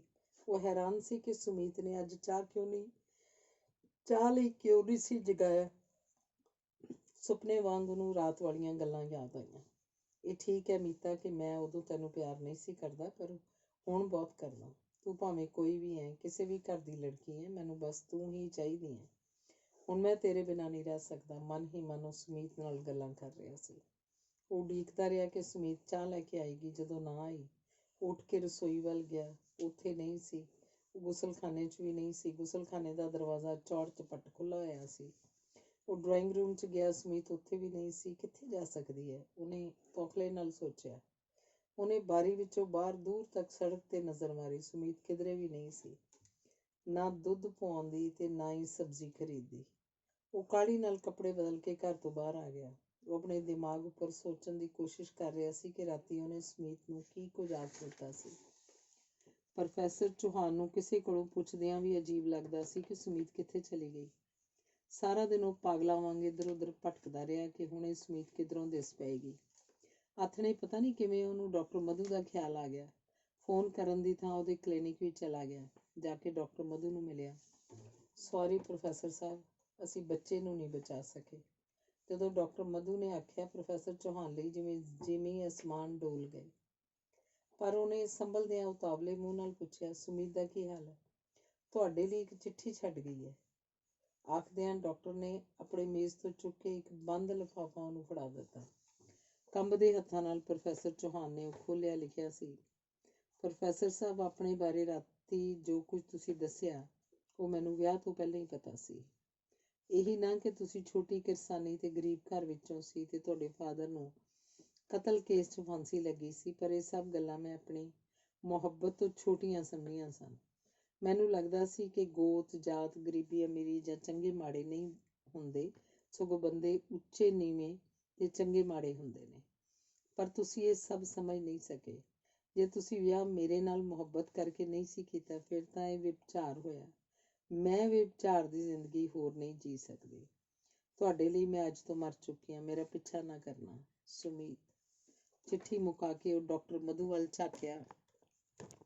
ਸੁਮੀਤ ਦਾ ਕੋਈ ਰਿਸ਼ਤੇਦਾਰ, ਸ਼ਾਇਦ ਉਹ ਉਹਦਾ ਬ੍ਰਦਰ ਸੀ, ਦੁਪਹਿਰ ਨੂੰ ਹੀ ਆ ਕੇ ਲੈ ਗਿਆ ਸੀ, ਡਾਕਟਰਨੀ ਨੇ ਦੱਸਿਆ। ਪ੍ਰੋਫੈਸਰ ਚੌਹਾਨ ਲੜਖੜਾਉਂਦੇ ਕਦਮਾਂ ਨਾਲ ਕਲੀਨਿਕ ਵਿੱਚੋਂ ਬਾਹਰ ਆ ਗਿਆ। ਪਲ ਦੇ ਪਲ ਲਈ ਕੁਝ ਸੋਚਦਾ ਰਿਹਾ ਤੇ ਫਿਰ ਠੇਕੇ ਵੱਲ ਤੁਰ ਪਿਆ। Over and all over. Thank you.